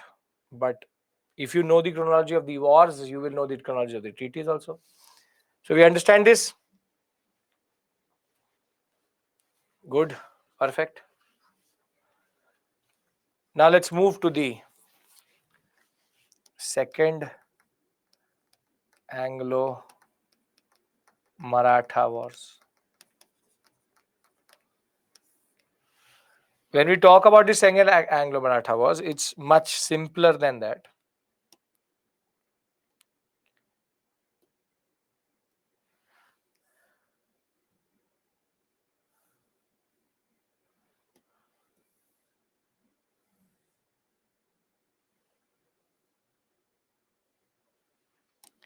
Much simpler. You have Madhav Rao II. He dies.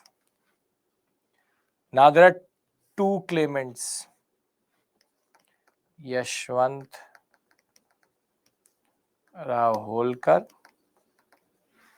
and Baji Rao II. He is nothing but linked to son of Raghunath Rao. Holkars are one of the families of which controlled the Maratha territories. Here, third battle reason, English want territory back. English want territory back. Okay. Now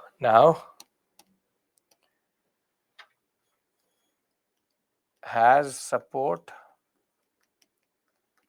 of Sindhyas. So it is this. What is going to happen is that Holkars will defeat and dominate Pune, and basically in order to protect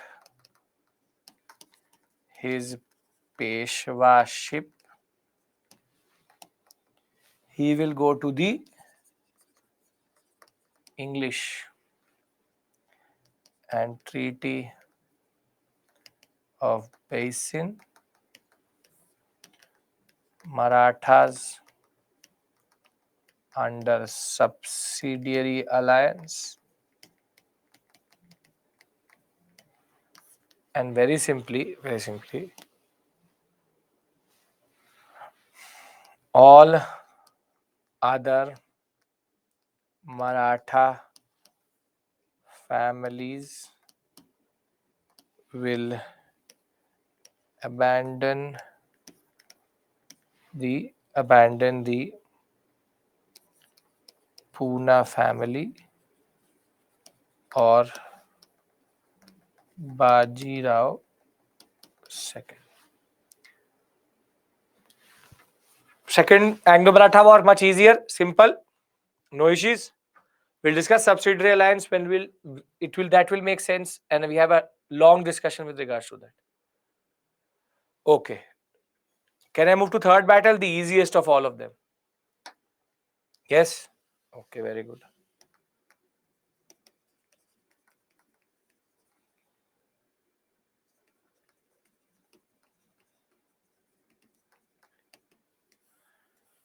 Third battle, Anglo-Maratha. See,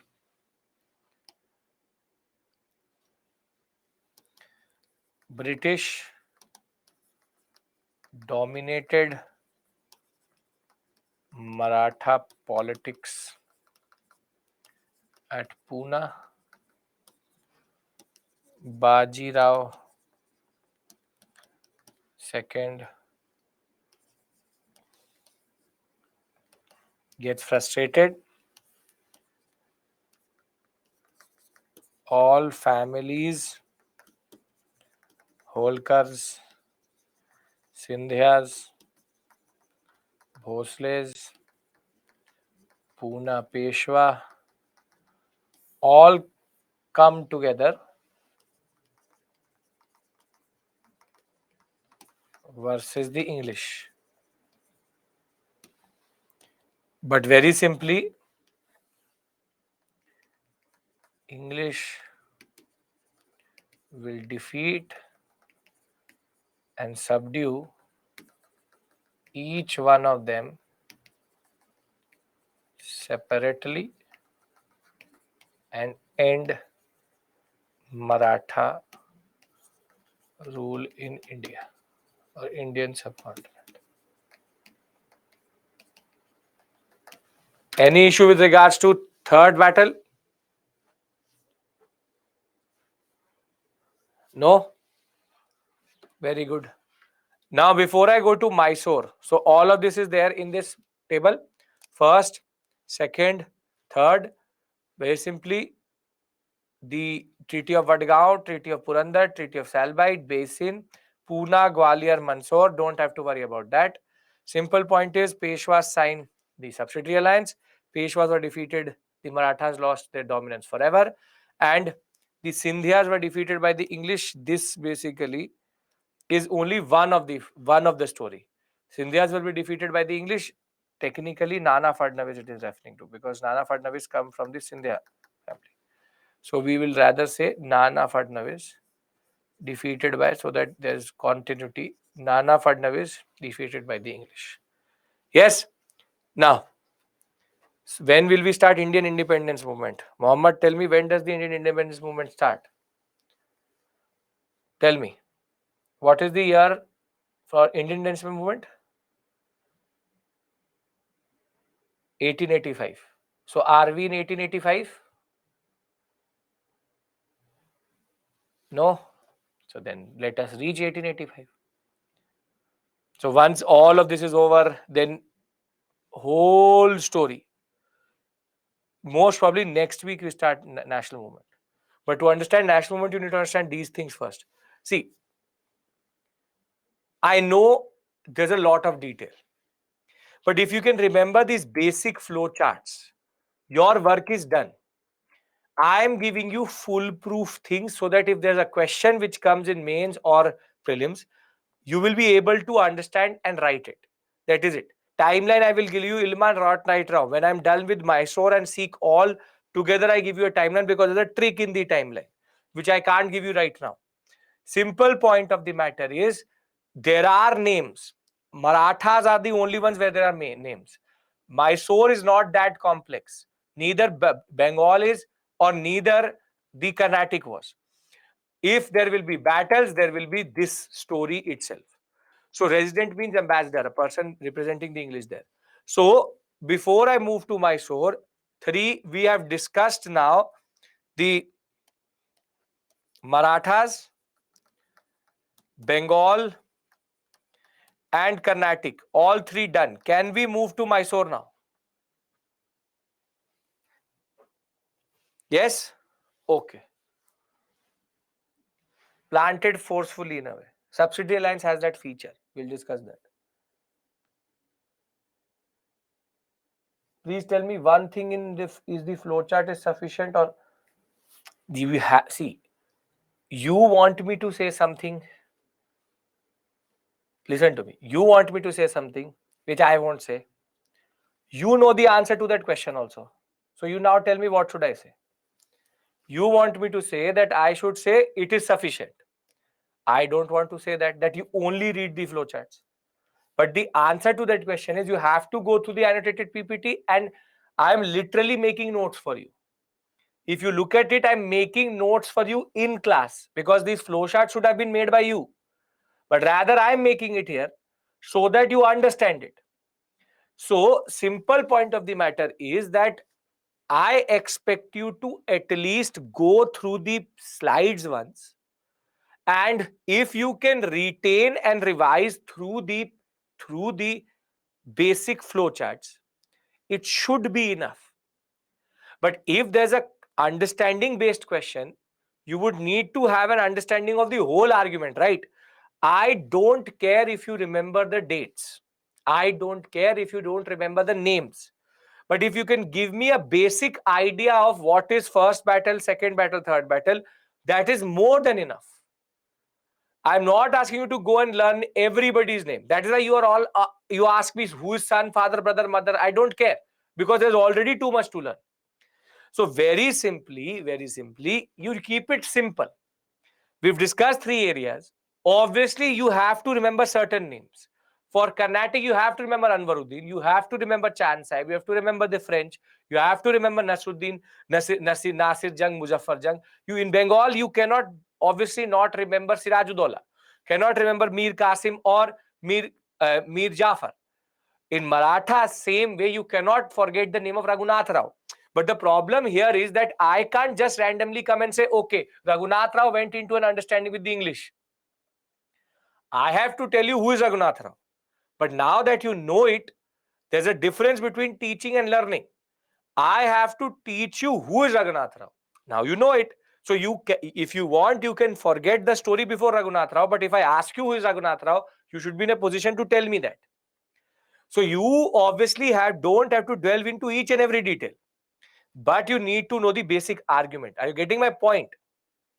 That there are certain things which are there which needs to be learnt and that cannot be avoided. So what is sufficient and non-sufficient is based on the question which is coming. So I'll give you a simple question. You see. I'll give you a question and you tell me how much detail you actually need. Are we clear with regards to Marathas? I'm trying to give you a question here. And then we'll move to Mysore. I want everybody's assertion here. It makes sense and we can move on. Yes? Okay. Now, for example, you see this type of question. The Marathas were poised to be the alternative to Mughal rule in India. However, their internal politics destroyed. Now, we not say destroyed. Internal politics destroy. No, we can't use word destroy. It doesn't look like. Internal politics did not allow that. Comment. Can't use I'm trying to destroy is a very big word that was. Can you now you look at this question and tell me, do you need the details or do you need the understanding? Poised means that they were going to be. You rather need here understanding.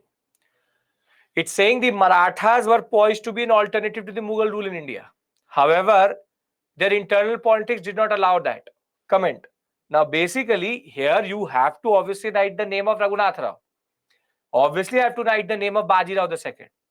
But you have to explain to them that how they were powerful under Balaji Vishwanath or Baji Rao the first or Balaji Baji Rao, and how it is the internal politics first between Raghunath Rao, Narayan Rao, Madhav Rao the second, then the Treaty of Surat technically leading to first major mistake, second the Treaty of what is called Salbai, not Salbite but technically Basin, which is going to fully destroy. So you now this question is not based on details. It's based on understanding of how you structure it. So to write this type of an answer, I have to give you that much detail. But I hope you can write it. You want it to be 150 words. You want it to be 150 words. It's 150 words. And you can send it to islive@byjuice.com. Now I am going to go to Mysore. Any issue here? And as it is the books, the problem, the biggest issue is in books, you will not get the backstory. That is the issue.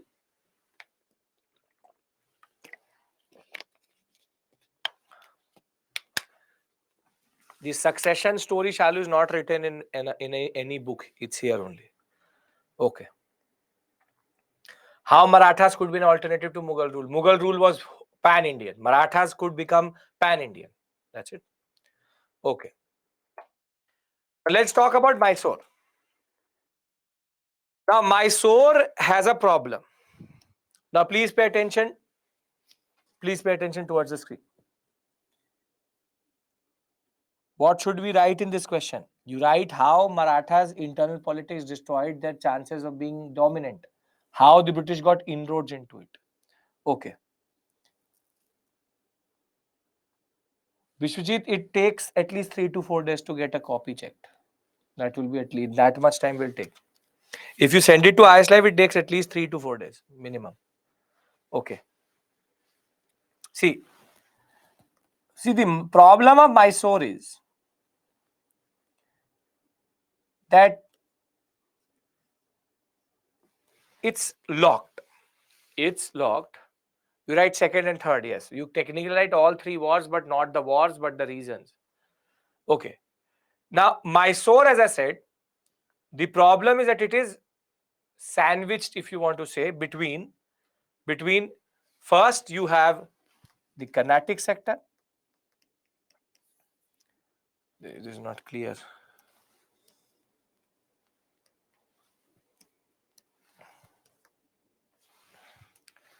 First, you have what is called the Carnatic sector. Then you have Hyderabad. Then you have even the Marathas here. And if that was not enough, there is also one more subsidiary which is called Travancore. And the British are also sitting here at Madras. The French are here at Pondicherry. So basically, Mysore is surrounded by states which look towards Mysore with very simply a lust of territory. Basically, Marathas wanted Mysorean territory, Hyderabad wanted Mysorean territory, Carnatic wanted Mysorean territory, Travancore also is going to undercut Mysorean territory. And the problem very simply is that Mysore is the only state which actually understood the potential of the English. Hyder Ali and Tipu Sultan were the only two people who knew and understood that the English are too dangerous to be supported. So we can agree to two things for sure after looking at the after looking at the three stories we've done till this point: Carnatic, Maratha, and Bengal. We all can agree to one thing or rather two things, that the British always got an inroad into the internal politics. They somehow got right time, right place, internal access to information. And second, that India's domination by the British is not actually British domination, but rather it is the disunity of Indian states itself. The problem here is that we were not united against the British, and we were too myopic in infighting itself, that we never understood what was actually happening, which is that the British simply waited for the state to fall. When the Marathas were too strong, they did not do anything. But when the Marathas became weak, they entered. Bengal, they got an inroad because of Jagat Seth. More than that, in Carnatic, they were given internal road because of Anwaruddin. The simple point of the matter is they always got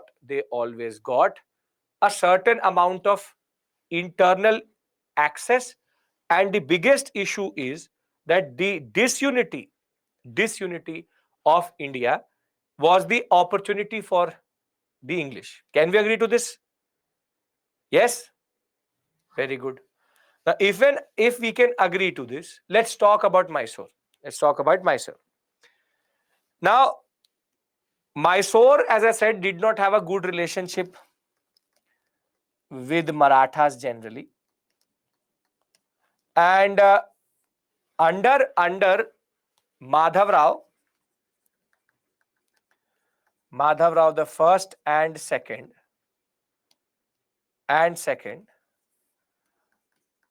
there was a lot of conflict. There was a lot of conflict between the Marathas and Mysore under Hyder Ali. So under Hyder Ali, Madhav Rao first and second, the simple point of the matter was that there was constant warfare. Specifically under Madhav Rao the first. The simple point is that we can very safely establish the fact that these two are against each other generally, and that is going to be used as an advantage by the English in the long run. But Hyder Ali, the funda was very clear. He knew the threat of the English. And second, he also knew that the strength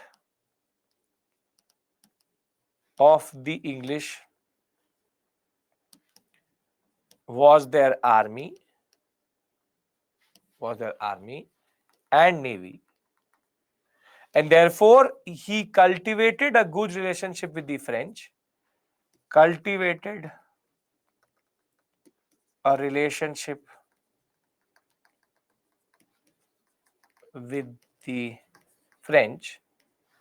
to modernize his army and navy. But can you tell me one thing, why the Mysore and French relationship was problematic? Because of whom? Because of Mysore or because of the French? Come on. It's because of the French. Because the French are more or less useless. And you will see that whenever it will come to French help, that will come after the battle is over. So the problem in this relationship is, yes, they can give you an army and navy, but they're generally useless as an alliance partner. Because they will, by the time the monarchy will sign, yes, give help to Mysore, they will already have, it would have already been too late. So very simply, French are those who come after things are over. And you will see here also that whenever it will be about help, the help will come, but it will to be too late itself.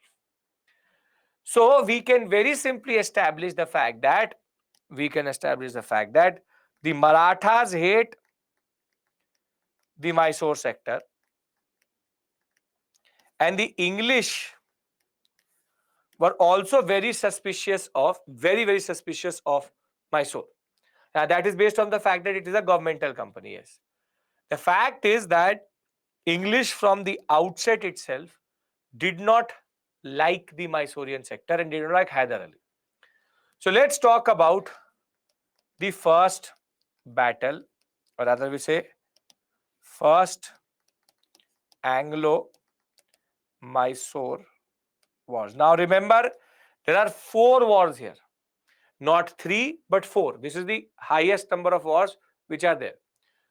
Now, but the point is very simple. Pretext is there, not very complex.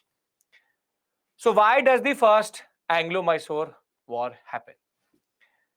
The first Anglo-Mysore war, Hyder Ali is minding his own business, but in the Carnatic sector, who has come to power after the third Carnatic war? Yes, Anjali.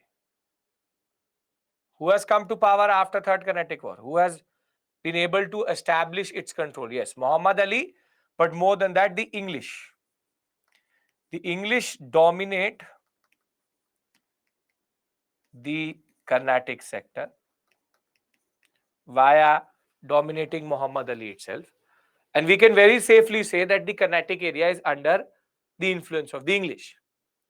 Now, if that is the case, what happens is that the English deliberately start to encroach on Mysore territory. They take little bit of Mysore territory. They technically instigating Hyder Ali. They were trying to instigate Hyder Ali, and Hyder Ali will also see that they are trying to play a game. And what is going to happen is that Hyder Ali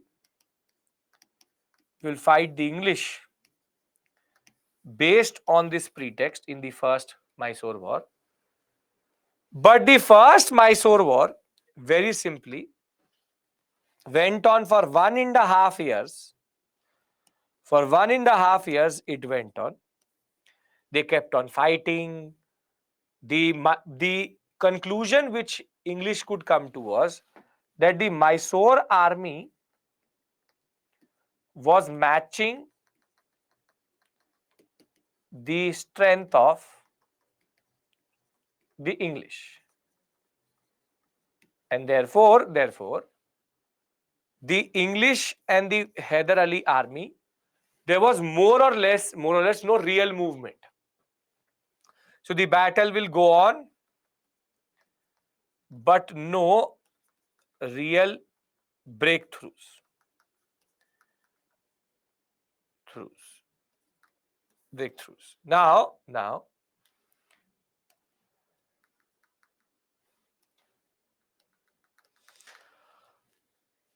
Hyder Ali will say to the English, what's the point? What's the point of fighting? 1.5 years, nobody is moving nowhere. So both of them will call it a truce. Which is a draw. Both of them will call it a truce and draw. And basically, Hyder Ali could see that if he had taken the help of the French, his army was comparable to a European army itself. But nobody went nowhere, so it was a truce. So the truce ended with what is called the Treaty of Madras. With the concept of Treaty of Madras. That let's do one thing. Return each other their territories. But the most important point was the Treaty of Madras said and you know this concept very, very well. The Treaty of Madras says we will help each other when third party aggression. Third party aggression. So very simply, the concept is that before the British went into an understanding with the Marathas, they actually went into the first understanding under Treaty of Madras with Mysore. So the pretext is very, very simple, straightforward, that the British instigated Hyder Ali, took certain territories away from the Mysorean sector. They will fight for 1.5 years. They will fight, but there will be no real conclusion. It will be called a truce, and in turn, they will sign the Treaty of Madras, which is going to end with the concept of let us help each other and we will return each other's territories back.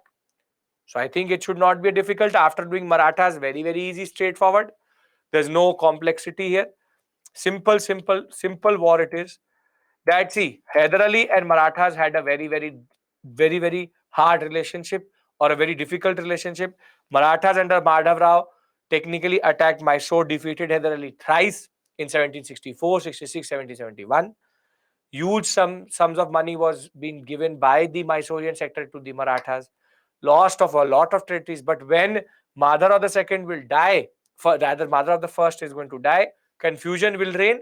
Then Hyder Ali will take back what he wanted. Now, the first Anglo-Mysore war just preceded the first Maratha war. Herein, the pretext was very, very simple. Hyder Ali was in a relationship with the French, which alarmed the British. English encroached and fortified territories of the Mysorean sector. Hyder Ali already had a territorial dispute with the Nawab of Arcot, which is basically Carnatic, and differences with the Marathas. This is going to become the trigger itself. War will go on for 1.5 years without any conclusion. And they will conclude the treaty at Madras, which is called the Treaty of Madras. Therefore, this is the easiest of all the wars itself. Under the Treaty of Madras itself, provided for mutual exchange of prisoners and restitution of conquest, and Mysore and Madras agreed mutual help in case of third party aggression. So I hope we basically understand this basic point. Do we? First battle is very easy, straightforward. Yes? Okay. Now,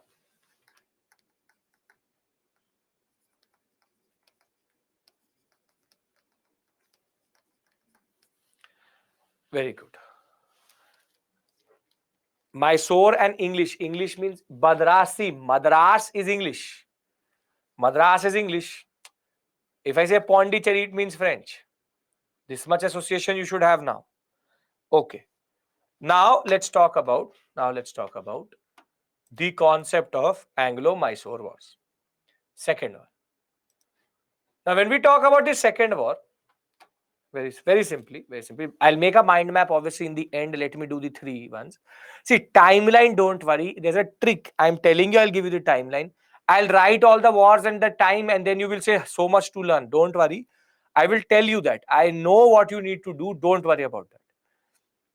Second Anglo-Mysore war. Now, here there are multiple triggers.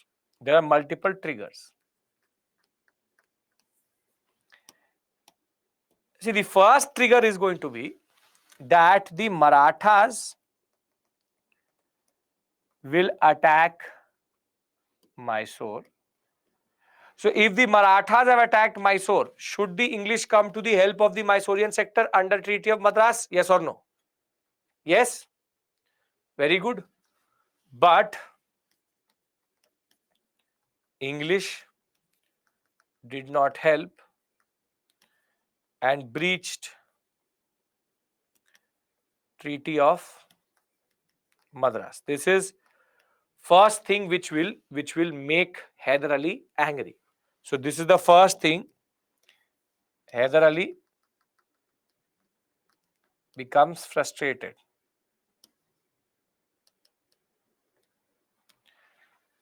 Now, the second trigger to this story is actually not in India. First, the second trigger basically is based in America, which is called the American War of Independence.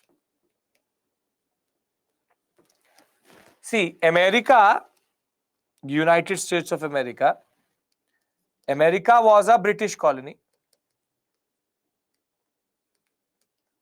and between 1776 to 1783, there was what is called the American War of Independence, in which America wanted independence from the British. But in this war, America got a lot of support from the French to fight the English. And we'll see how, when I'll discuss world history with you, that how the funding of the American War of Independence by the French will also be the reason for the French Revolution. Will also be the reason for the French Revolution, wherein the French Revolution was triggered because of this. Now, the simple point of the matter is that this is going to basically increase the conflict between English and the French.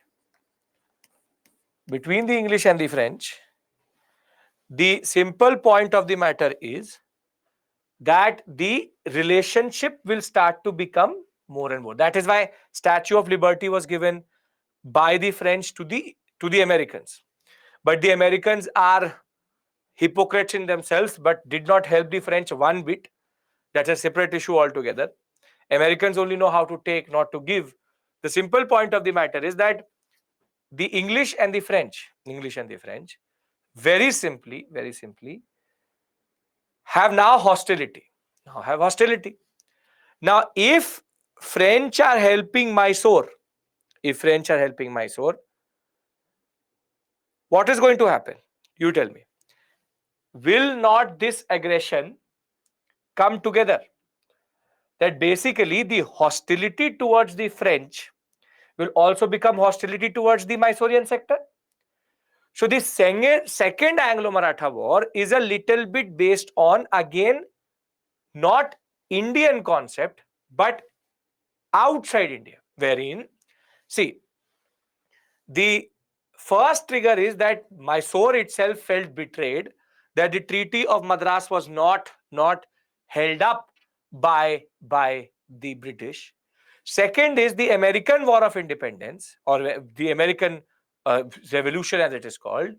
Herein, the French were the reason why America was getting independence, and therefore English and the French were now getting intertwined in another form of rivalry.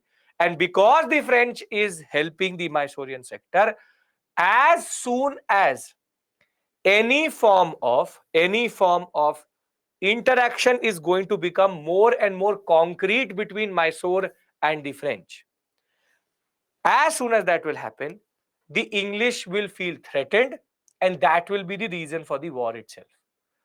What is going to happen is that the reason for the war is going to be the American Revolution based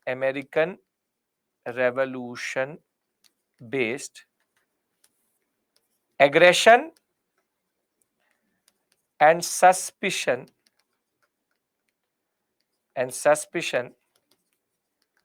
is going to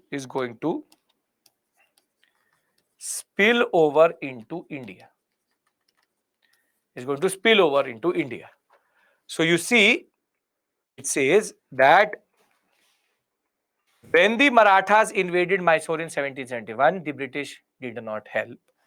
The British started to encroach and trespass more into the Mysorean sector. The French were providing the Mysorean sector with saltpeter, lead, guns, and other hardware, which was coming from Malay, from basically from the Maldives sector itself. And the American War of Independence would have broken out in 1774-75, and that will make Warren Hastings more anxious. And therefore, what the British will try to do is that they will try to capture the Malay sector. So, from the Mauritius and the Reunion sector of, of the French, things were coming to Malay in India, and thereafter the English will technically attack Malay. Now, now, and for like the first war, the second war was again the English go for first aggression. But the problem was, saltpeter is added to gunpowder to make it explosive. That's it. Saltpeter is a chemical. Now, the English have first aggression, but because they are first aggressive, Mysore was again able to give them a very good fight. And this war will go on again for a long time, close to 6 to 7 months. But this war will end at a tragic note. This war will end at a tragic note because Hyder Ali will die by the end of this battle. Not in battle, but because of general age and his natural death. So this battle will again conclude as a truce. Will again be a truce. And as it is a truce, basically, though Hyder Ali will be succeeded by Tipu Sultan, this war again is not going to be conclusive. So the war will end with what is called the Treaty of Mangalore. And very simply, the concept was we'll give each other territory back and no further movement, or what we call as further inroads or capturing any other territory. So the point here again is very simple, that because Mysore was so powerful as a vis-a-vis a naval and an army which was French supported, the English were not able to make inroads even in the first war or the second war. Both wars will more or less end with a truce. Are you getting my point? What is common to both is that there are multiple reasons, but Mysore was able to hold on to its ground very, very well. Get my point? So there are internal battles. Truce means draw. It's a draw. It's a draw. Nobody goes nowhere. So very simply, the English had already won over the Marathas via the Treaty of Salwai. So the Marathas were on the side of the English, while while the English will be able to defeat Hyder Ali at Porto Novo under Coote. The English will also bribe the Nizam to give them the Guntur sector in the northern Sirkaj itself. French help under Suffren will arrive in 1782. Skirmish will continue. There will be two battles and there will be two setbacks, though it was technically a truce, that Hyder Ali will die in 1782 and Suffren, who was technically helping Hyder Ali, will be also recalled back. The Treaty of Mangalore will call this battle a truce itself. They will give each other the basic things back. British will pledge neutrality when there will be a war between the Carnatic or the Marathas or the Mysore sector itself. And this was the last major treaty in which the British signed it vis-a-vis on equal footing. When Suffren is the French officer who was helping the Mysorean sector. Simple point is, till this point, Mysore stood its ground, and Tipu Sultan, who succeeded Hyder Ali, was still the only viable person who could actually defeat the British as of right now. Marathas are there, but they're already in an agreement with the Mysore sector. So the second battle was very simply based again on no real conclusion. So second battle clear? Second battle clear. Okay. Now what I'm going to do is, see, I'm going to do one thing. I have to do two more wars and then I have to go to Sikh. I'll give you a 5-minute breather here and then we'll go until 9:30 back to back. Because if I go till 9:10 and then give you a break, makes no sense. I'll give you a 5-minute breather here. If you want it, you can take it. If you don't want it, separate issue altogether. I can give you a 5-minute breather here. Then we go to the other two and then we have to do 5 wars after this. You want it? Yes? Perfect. So I give you a 5-minute breather here. Just think about the first and the second. I will give you the mind map in the end. Don't worry about that. Perfect. Great. So 5 minutes. We'll be back at 8:50.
Welcome back.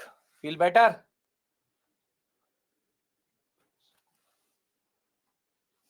Have the strength for now 5 more wars. Yes, very good. Last 5. Okay. Can I start now? We discussed first. First was based on basic hostility. Hyder Ali versus English. Simple point. 1.5 years of war. Nothing. Truce. In turn leads to Treaty of Madras. Simple point is Carnatic sector and Hyder Ali were connected. Encroachments.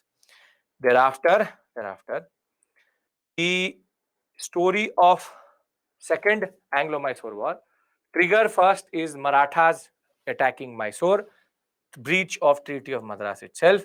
American War of Independence links up the American-British connection, which in turn leads to the spilling over of this conflict into India. They will again fight. Small battles are going to happen. Borto Novo. Suffren is the one who was helping from the French side, Hyder Ali. Hyder Ali will die, and Treaty of Mangalore will be signed, and the Suffren will be recalled back. So the French support will be wavering a little bit. There's actually no detail which you need to go further. Can I go to the third and the fourth? Because third is the most important, fourth is already sealed. Yes. One thing, ironically, guess how many questions have come in the examination out of this area? Be it mains or prelims? All of what we are discussing till this point.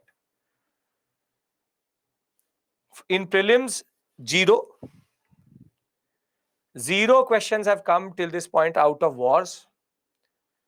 In mains, one question. Past 6 years. That too tangentially. So very simply, don't worry. UPSC also doesn't care. You just have to sit here, enjoy the movie, and move on. Getting my point? What today's class is, or what Friday was, is just going this day. Tomorrow, from tomorrow onwards, we do something which comes in the examination. Right? Okay. Yeah, UPSC is actually concentrating on the national movement, but unfortunately, I can't go there straight. Third, Anglo-Mysore. Now, third Anglo-Mysore is the most interesting out of this whole set. Because now the ruler is Tipu Sultan.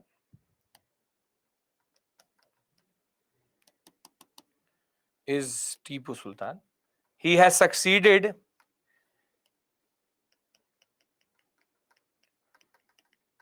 his father Hyder Ali. And now there's a very interesting set of things which are going to happen. Very interesting set of things which is going to happen. If you remember, what has the English promised? The English has promised under Mangalore, British pledged neutrality in the case of Carnatic and Maratha battle. Basically, if Carnatic, Maratha and Mysore are fighting, the joke of the century was that the British said that we will not intervene. We will not intervene. This was the thing which they said. Now, what is the reason or the trigger? What is the reason or the trigger? The trigger actually comes from the area called Travancore.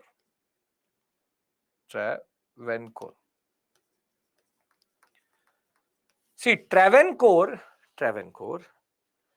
is basically Kerala. So if you look at Travancore is this sector. This is Travancore. Now, technically, Cananore and the areas around it are very simply technically under Mysore. So there are two areas which were there, Jalkotal and Cananore. Jalkotal and Cananore are two very important sectors within this area. We already know that because Cananore was under under the Portuguese. And at Jalkotal and Cannanore, the Dutch were also sitting. But the Dutch were now getting bored in India because they saw that there's no point controlling in the Indian sector itself. So what happens is that the Dutch were ready to sell Cannanore factory and the Jalkotal factory to anybody who wants to buy. Now, basically, if anybody has to buy these two areas, Cannanore or Dutch, it technically comes under Tipu Sultan, because Tipu Sultan accepts this area as like a feudatory, that basically these areas are under my sovereignty. But what happens is that Travancore buys these two sectors, Cannanore and Jalkotal, from the Dutch without the permission of Tipu Sultan. And this will bring Tipu Sultan and Travancore at a juncture wherein there is conflict. So, Travancore purchased Jalkotal and Cannanore from the Dutch in Kochi. And since Kochi was a feudatory of Mysore itself, Tipu considered that you are doing a deal about these three areas which are all already under me, Jalkotal, Cannanore, Kochi, all three under me, and you are buying two territories and you're doing it in Kochi itself without asking me. And now Tipu Sultan will say enough is enough, and he will declare war against Travancore. And now the British, who are sitting in the sideline like this, will find a reason. They'll be like, okay. They will say, Travancore getting harassed by Tipu Sultan. British cannot accept injustice. And British will say, Marathas, Carnatic, Hyderabad, let's go and save Travancore. The concept is not to technically save Travancore. It should technically harass Mysore. But the simple point of the matter is, as soon as Tipu Sultan will attack Travancore, English will say, no, injustice, mere hote. They will say, Marathas, come on. So they will all sit on the same bike and go and attack Mysore. They will say, justice needs to be served. We will side with the Travancorean sector because Tipu Sultan is a tyrant. We need to fight. And basically, English will use the Travancore pretext to fight Tipu Sultan. And the Marathas and Carnatic and Hyderabad, all three were also ready to fight. Very simply, Marathas, the Mysore sector, rather Marathas, Carnatic and Hyderabad sector saw Mysore as a cake. That if the English cut it, they will also get a piece. So the trigger to this story is actually not even where the English were involved. English had no relationship with Travancore. English would not have even been able to know who Travancore is. But they were like, no. Injustice being served under English. No. And they all went into this context. Now, this battle is important because though Tipu Sultan gave a lot of resistance,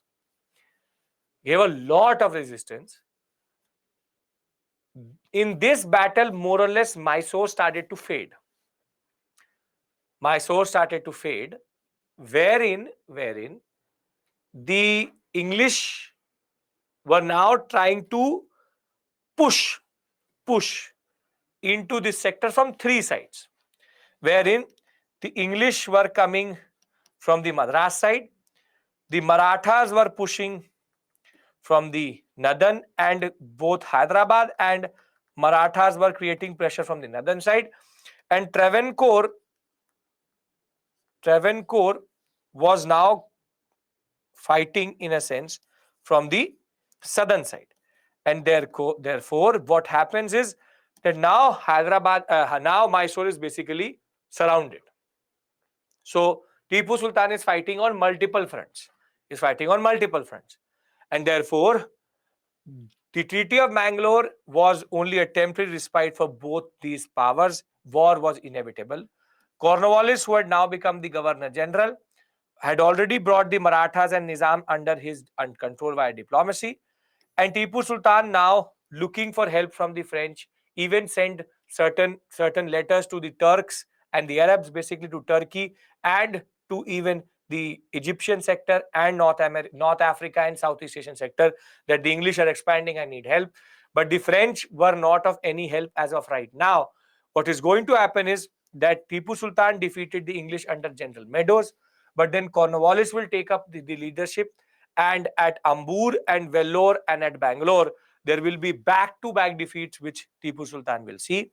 With the support of the Marathas, the Nizam, the English attacked the summer capital of or the second capital of the Mysorean sector other than Mysore, which is Seringapatnam. And Tipu Sultan will actually lose this battle, and in turn, the third battle will end with one of the worst treaties ever signed in India, which is called the Treaty of Seringapatnam. Under Treaty of Seringapatnam, Nizam got, now you see how Mysore will be cut like a cake. Nizam will get areas from Krishna beyond the Pennar. 3 crore rupees was taken by Tipu Sultan to be distributed to all these alliance partners. His 2 sons were taken hostage by the English. Half of the Mysorean territory was taken by the English itself. Bharmal, Didigul, Malabar, all taken by the English. And the Marathas got the territories around Tungabhadra and its tributaries. Now you tell me one thing. Were the English using internal politics of India to actually defeat our rulers? Yes or no? Yes. If you look at it, we were so engrossed in our infighting that the Marathas and the Nizams did not realize what they were technically doing. The only resistance to the English was gone. And the Treaty of Seringapatnam more or less is considered as the seal of Mysore, actually more or less the fate of Mysore more or less sealed in that regard. However, still Tipu Sultan was ready to fight it out with the English. And that is called the Fourth Anglo-Mysore War. And hereafter we move to the Sikhs. What is the context of the Fourth Mysore War? The Fourth Mysore War was that basically now Tipu Sultan will write to Napoleon.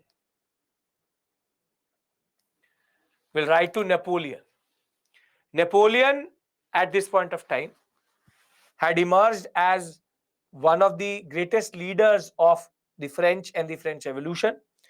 He started what is called the Napoleonic Wars, and the English feared that if Napoleon somehow was able to give any form of support to Tipu Sultan, it will go out of hand in India. Napoleon Bonaparte, yes.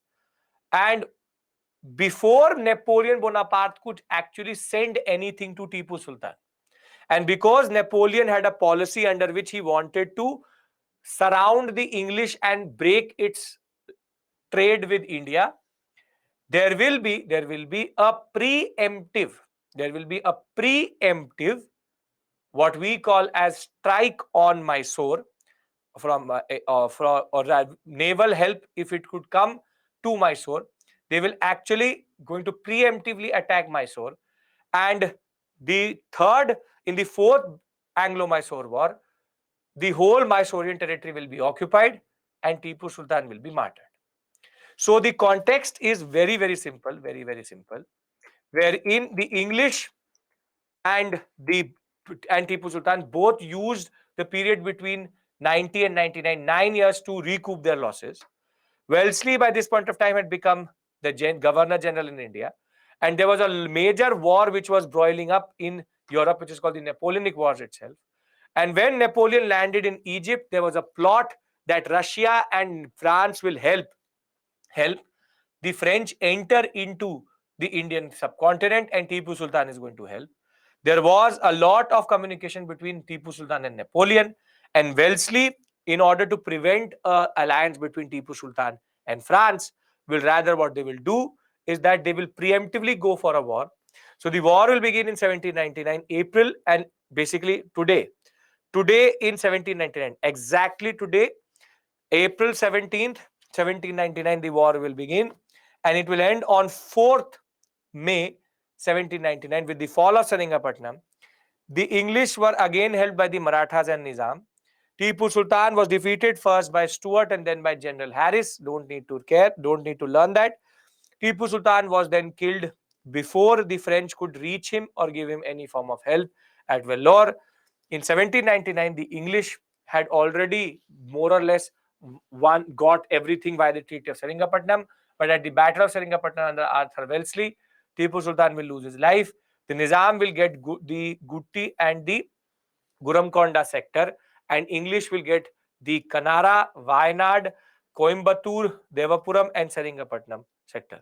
So the coincidence of this story is that it was exactly today where 1799 that Tipu Sultan actually lost everything, and India's last hope was also lost with him. Can I give you the mind map and consolidate everything, and we can go to Sikhs? Yes? Can we do this? You promised you have to be right now. A little bit. Yes, very good. Perfect. So let's summarize the three wars. Let's summarize the three wars, or rather the four wars. Anglo Mysore wars. Whatever I'm writing on the screen is more or less enough. This actually is easier than if you see. If you look at Marathas and if you look at Mysore, Mysore is much easier. So, first, I'll give you an ingenious way of actually learning these four words. First, second, third, fourth. Trigger. Trigger.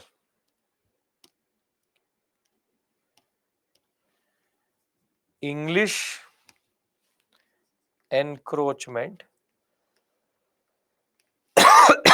Sorry.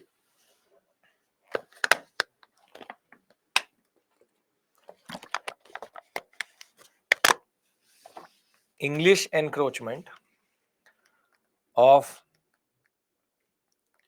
Carnatic. No, not.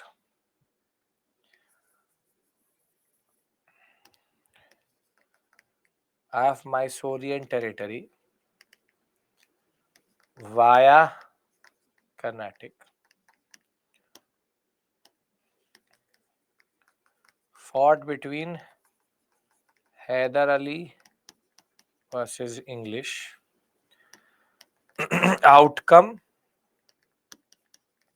truce, and it is Treaty of Madras. So there's a trigger. No, not trigger. There's a trick. I'm saying trigger. There's a trick to learn these three names. Madman Siri, Madras, Mangalore, Seringapatam. These are the three treaties of this war. So remember Madman Siri, you will always remember it. Madras, Mangalore, and Seringapatam.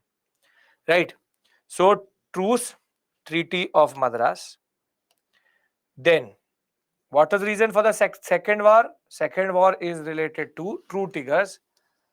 Maratha attack Mysore. Madras treaty breached. And American War of Independence.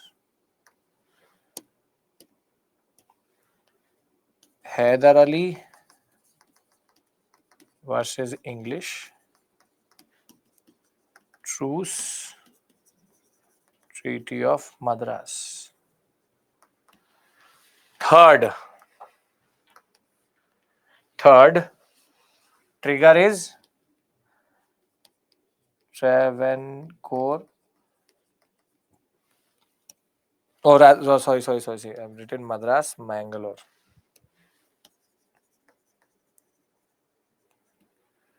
Treaty Travancore buys Jalkotal and Cannanore. Travancore buys Jalkotal and Travancore in Cochin. Tipu Sultan attacks Travancore. Tipu Sultan versus English plus Nizam plus Maratha plus Carnatic. Okay, sorry. By Carnatic and defeat of Tipu, Treaty of Seringapatnam.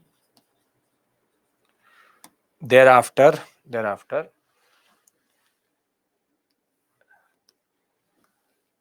Napoleonic Wars, communication between Mysore and Napoleon,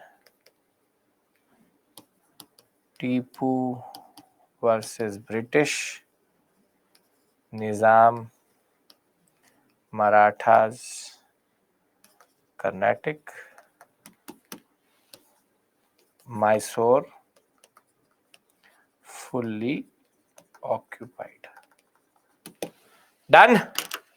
Nothing of this is given in the NCERT, so don't look for it.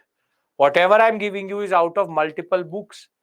Are we clear about Anglo-Mysore Wars? Will you be effectively be able to revise all of this? I think now it doesn't seem difficult because it is systematic. It's systematic. So we have done three major mind maps today, and very simply three treaties here: Madras, Madras, Mangalore, and Seringapatnam. First, second, third, fourth. Very simply, the trigger. Who was it fought between? And there's no treaty in the fourth war.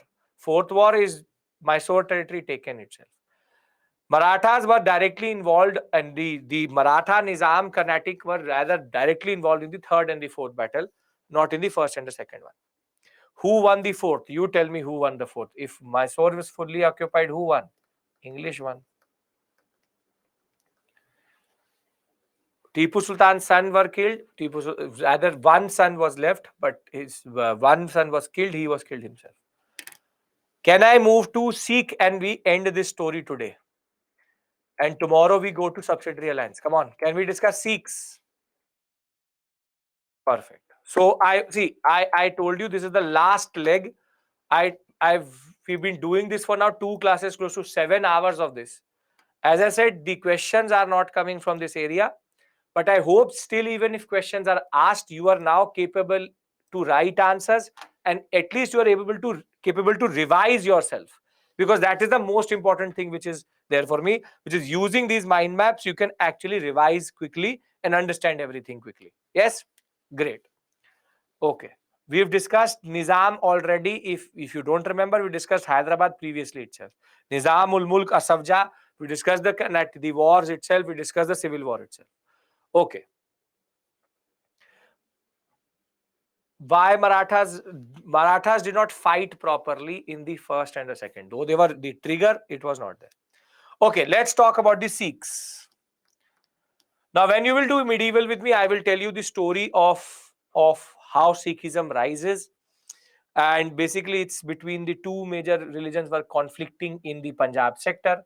So you have Hinduism and Islam. Punjab already in flux. So Guru Nanak is going to rise as a middle path there, and Sikhism as a religion will emerge. Sikhism is an interesting uh, religion when it comes to how it challenges the caste system, the Varna system, all forms of discrimination. But the problem of Sikhism was that by the end of its history, by Guru Gobind Singh, they were in a major conflict with the Mughals. And therefore, the last living Guru, Guru Gobind Singh,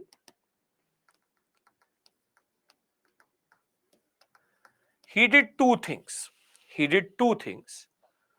First, that he made the Guru Granth Sahib the eternal Guru. So the Guru Granth Sahib becomes the eternal Guru. The book itself becomes the eternal Guru. Basically, the living Guru tradition ends because Guru Gobind Singh himself had lost 4 of his sons to the Mughal conflict itself. But he also created a very important group which is called the Khalsa. This is called the Khalsa. See, if you think of Sikhism as India, then Khalsa is the army.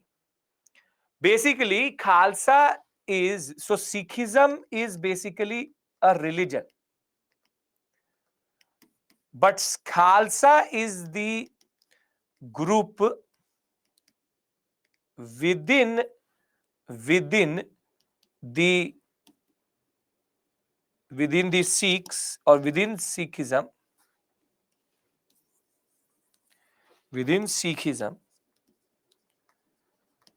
which protects it.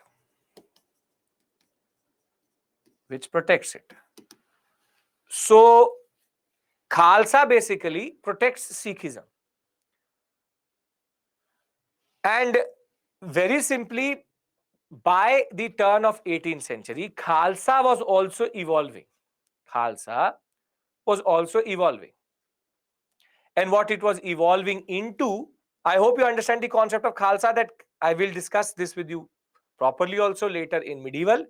But Khalsa basically is the one which protects Sikhism as a religion from any form of external threat. So the religion is protected from the Khalsa by the Khalsa wing itself. Think of it like a wing within Sikhism which protects it. Get my point? What is the Khalsa?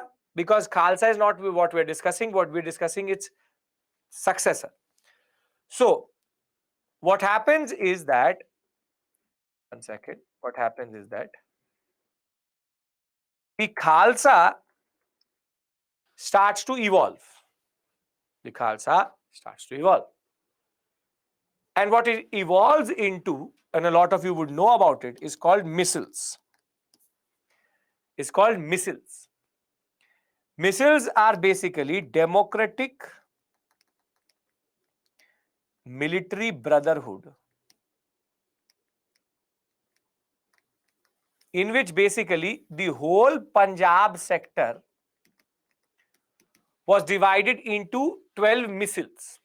12 missiles, wherein think of it like the Maratha Confederacy. You know the Maratha Confederacy?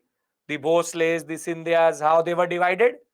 Same way, the Khalsa has evolved into 12 missiles which control they control the sectors. So you have the Aluwalias who control a certain area, the different families which together divide or control what is called a military brotherhood with a democratic setup. The Sikh community had come out of the Mughal Empire itself. We know that it is a rebel state. We know that it was protected by the Dal Khalsa or the Khalsa, which protects it and its identity. And it had further consolidated into these basic brotherhoods. Think of it. Do not remember. No. Very good question, Rashmi. Very good. The simple point is that they divide the whole Punjab sector into 12 different areas. Now, as a political setup, is this very good or efficient? Tell me. If you have 12 different setups fighting or having conflict with each other or pushing for each other's territory, it's not a good system. Very good. And this is the problem. Because the missile system was based on these designated areas, there was a lot of internal conflict which was happening between these missiles itself. Now, very simply, one man will realize this. And his name is Ranjit Singh. Maharaja Ranjit Singh was one of those personalities who realized that the Khalsa and the missile system was becoming more or less redundant. And therefore, Ranjit Singh will start to consolidate the Punjab sector into one political setup, which is going to be called as the Punjab state. It is going to be called the Punjab state. So Ranjit Singh, by the end of 18th century, will start to consolidate these disintegrating fighting missiles itself, and he will create a Punjab state which through the policy of blood and iron. Blood and iron means that if you don't agree with Ranjit Singh, he will then subdue the missile itself, and he found a way to defeat these military brotherhoods and make sure that they can all be brought together. And from basically, Ranjit Singh is a Sikh leader who is considered comes out of one of these missiles itself. He was the one who starts to consolidate everything. He starts to consolidate everything. He comes out of the missiles itself and realizes that the missile system doesn't work. So he starts to consolidate, and via consolidation through a very harsh policy of making sure that anybody who rebels is quenched, he will first be appointed as the governor of Lahore by the ruler of Afghanistan, Zaman Shah, and later he will usurp power. He will even conquer Jammu and Kashmir sector and Amritsar. But the most significant thing which Ranjit Singh did, see, we understand this. He started Khalsa. Khalsa became missile. This much is no issue. Come on, this much is no issue. Yes. Now, from the missile, the problem is disintegration and degeneration. Now, because there is disintegration and degeneration, there is no way that Sikh state can survive. So now rises the person called Ranjit Singh, and Ranjit Singh now starts to consolidate. Ranjit Singh now starts to consolidate. Missiles are like not like regiments, like states. So he now starts to consolidate. Whilst he is consolidating, he starts to control the Punjab sector.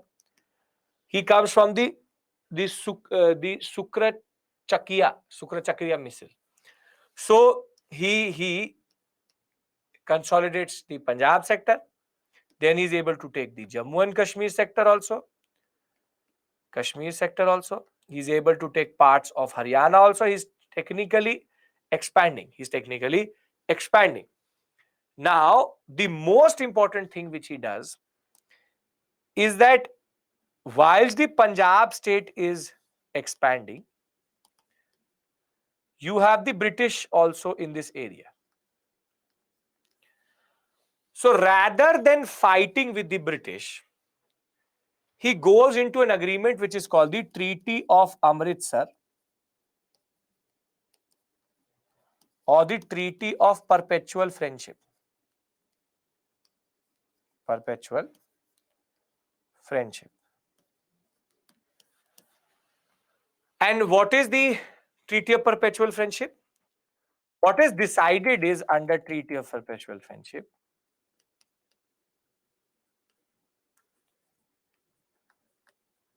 that the Satluj River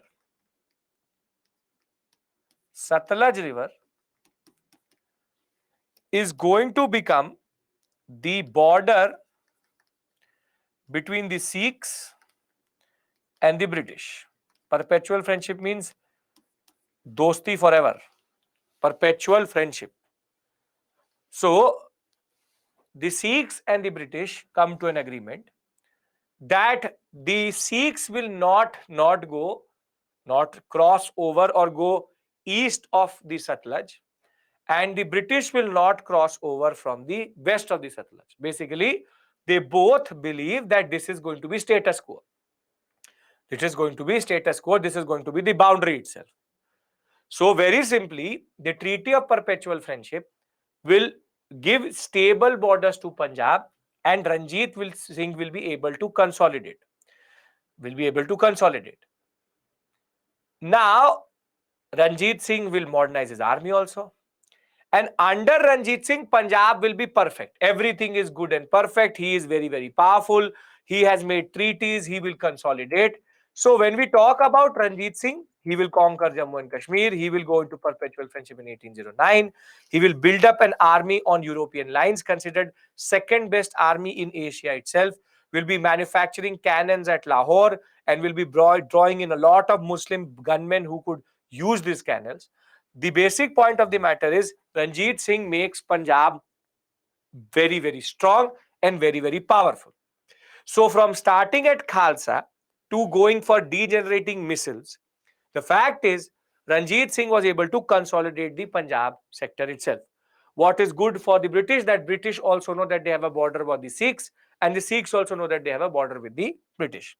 So till Ranjit Singh alive, everything is perfect. Any issue till this point? Ranjit Singh is alive. He has made Punjab very, very strong. Missiles have been removed. Khalsa has now been better organized. Punjab is at its best point at this point of time. Marathas would be the first best army in the subcontinent.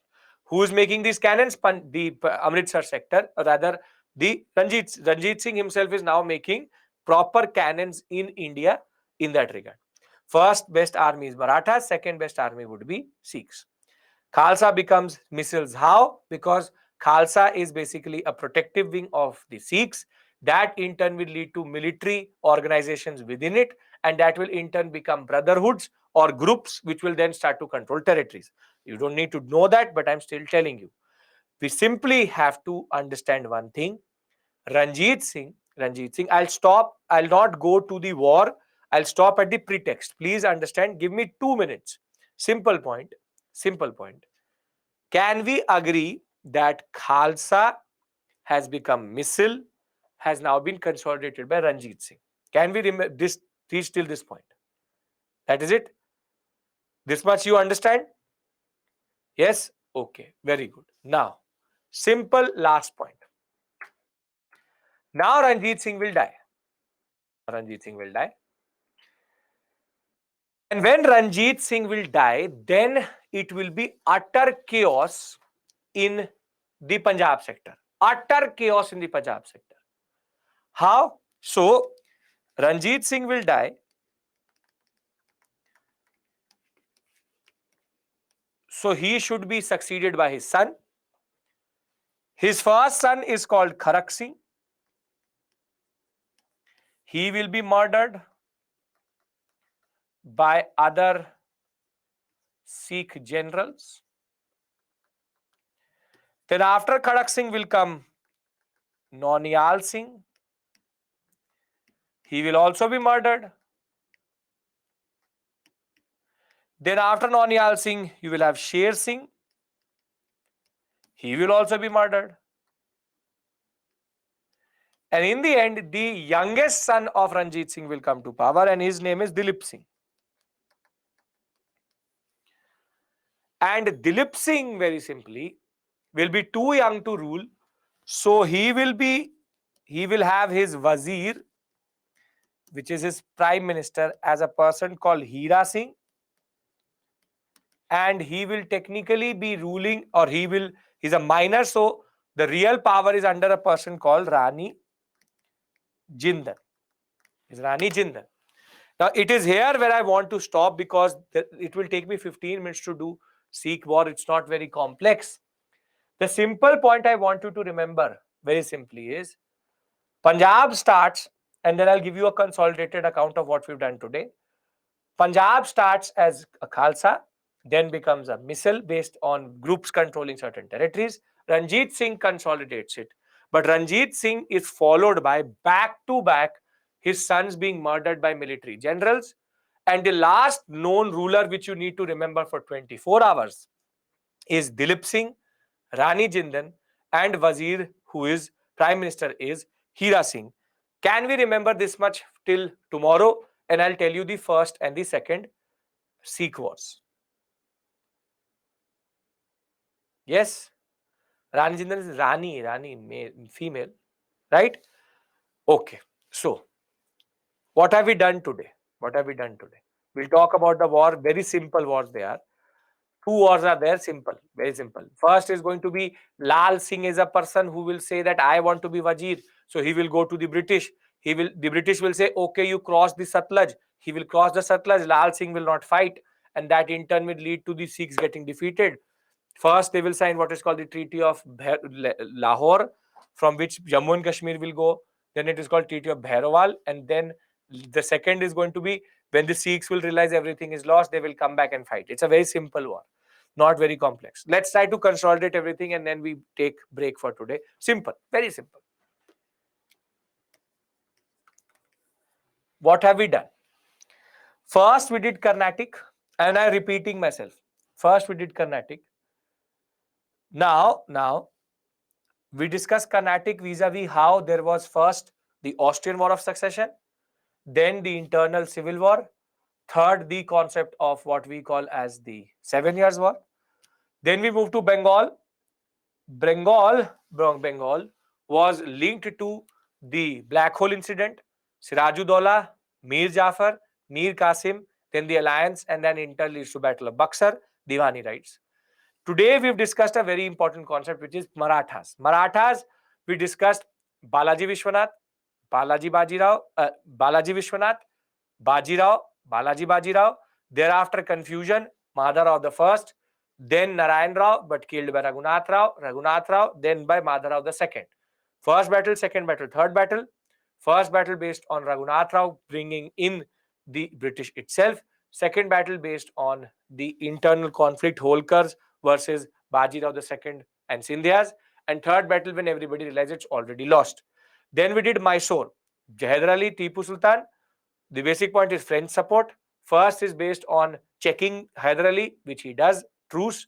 Second is based on the concept of the American Civil War, American War of Independence, not Civil War, American War of Independence, and the Marathas fighting the Mysorean sector, breach of Treaty of Madras itself. Again, a truce, but Hyder Ali dies. Third, Tipu Sultan, based on Travancore taking Jalkotal and the Kannanur sector, that will lead to the Nizam, the Carnatic, the British, and the Marathas fighting with Mysore. Tipu Sultan's son are taken hostage. Treaty of Seringapatam, worst treaty itself. Then Napoleon connection. Fourth battle, Tipu Sultan will be killed. Mysorean sector will be fully taken over. And we've discussed Khalsa, Misl, Ranjit Singh. And last is Dilip Singh and Rani Jindal fighting with, or Rani Jindal and Hira Singh. Any issues? No? If you've understood the concept, you've understood the story, revise, it will come to you. Right? Tomorrow, what we do, now listen to me. Tomorrow, what we do is we'll discuss this war, 2 wars. Then we have to do very important module. We have to do subsidiary alliance. We have to do the concept of doctrine of lapse. We will also do the concept of the judiciary, the ICS, and tomorrow I will give you my own article on the police, where I've written it when I was in St. Stephens, when I was in my masters. It's on the police, on how the police organization is there, so that you can study and understand the evolution of the police itself. So police, ICS, judiciary, and very surely tomorrow we will enter into economic policy of the British. Done, everyone? Understand it? Great. So if you don't have a question, have a very, very good day and a very productive day. I will see you tomorrow, same time. Don't be late and just consolidate this area. I hope everything is making sense. The pain is over tomorrow. I will give you a trick to learn all the words also. Thereafter, it's much more theoretical, understanding based, and much, much more interesting than this. But this is also interesting. If you look at it, you would not find it in any book. You will not find it in one book at least. So you just create a certain understanding in that regard. Yes, great. Thank you. Take care. And the SME is there for the next half an hour to answer any of your questions. Thank you. Bye-bye.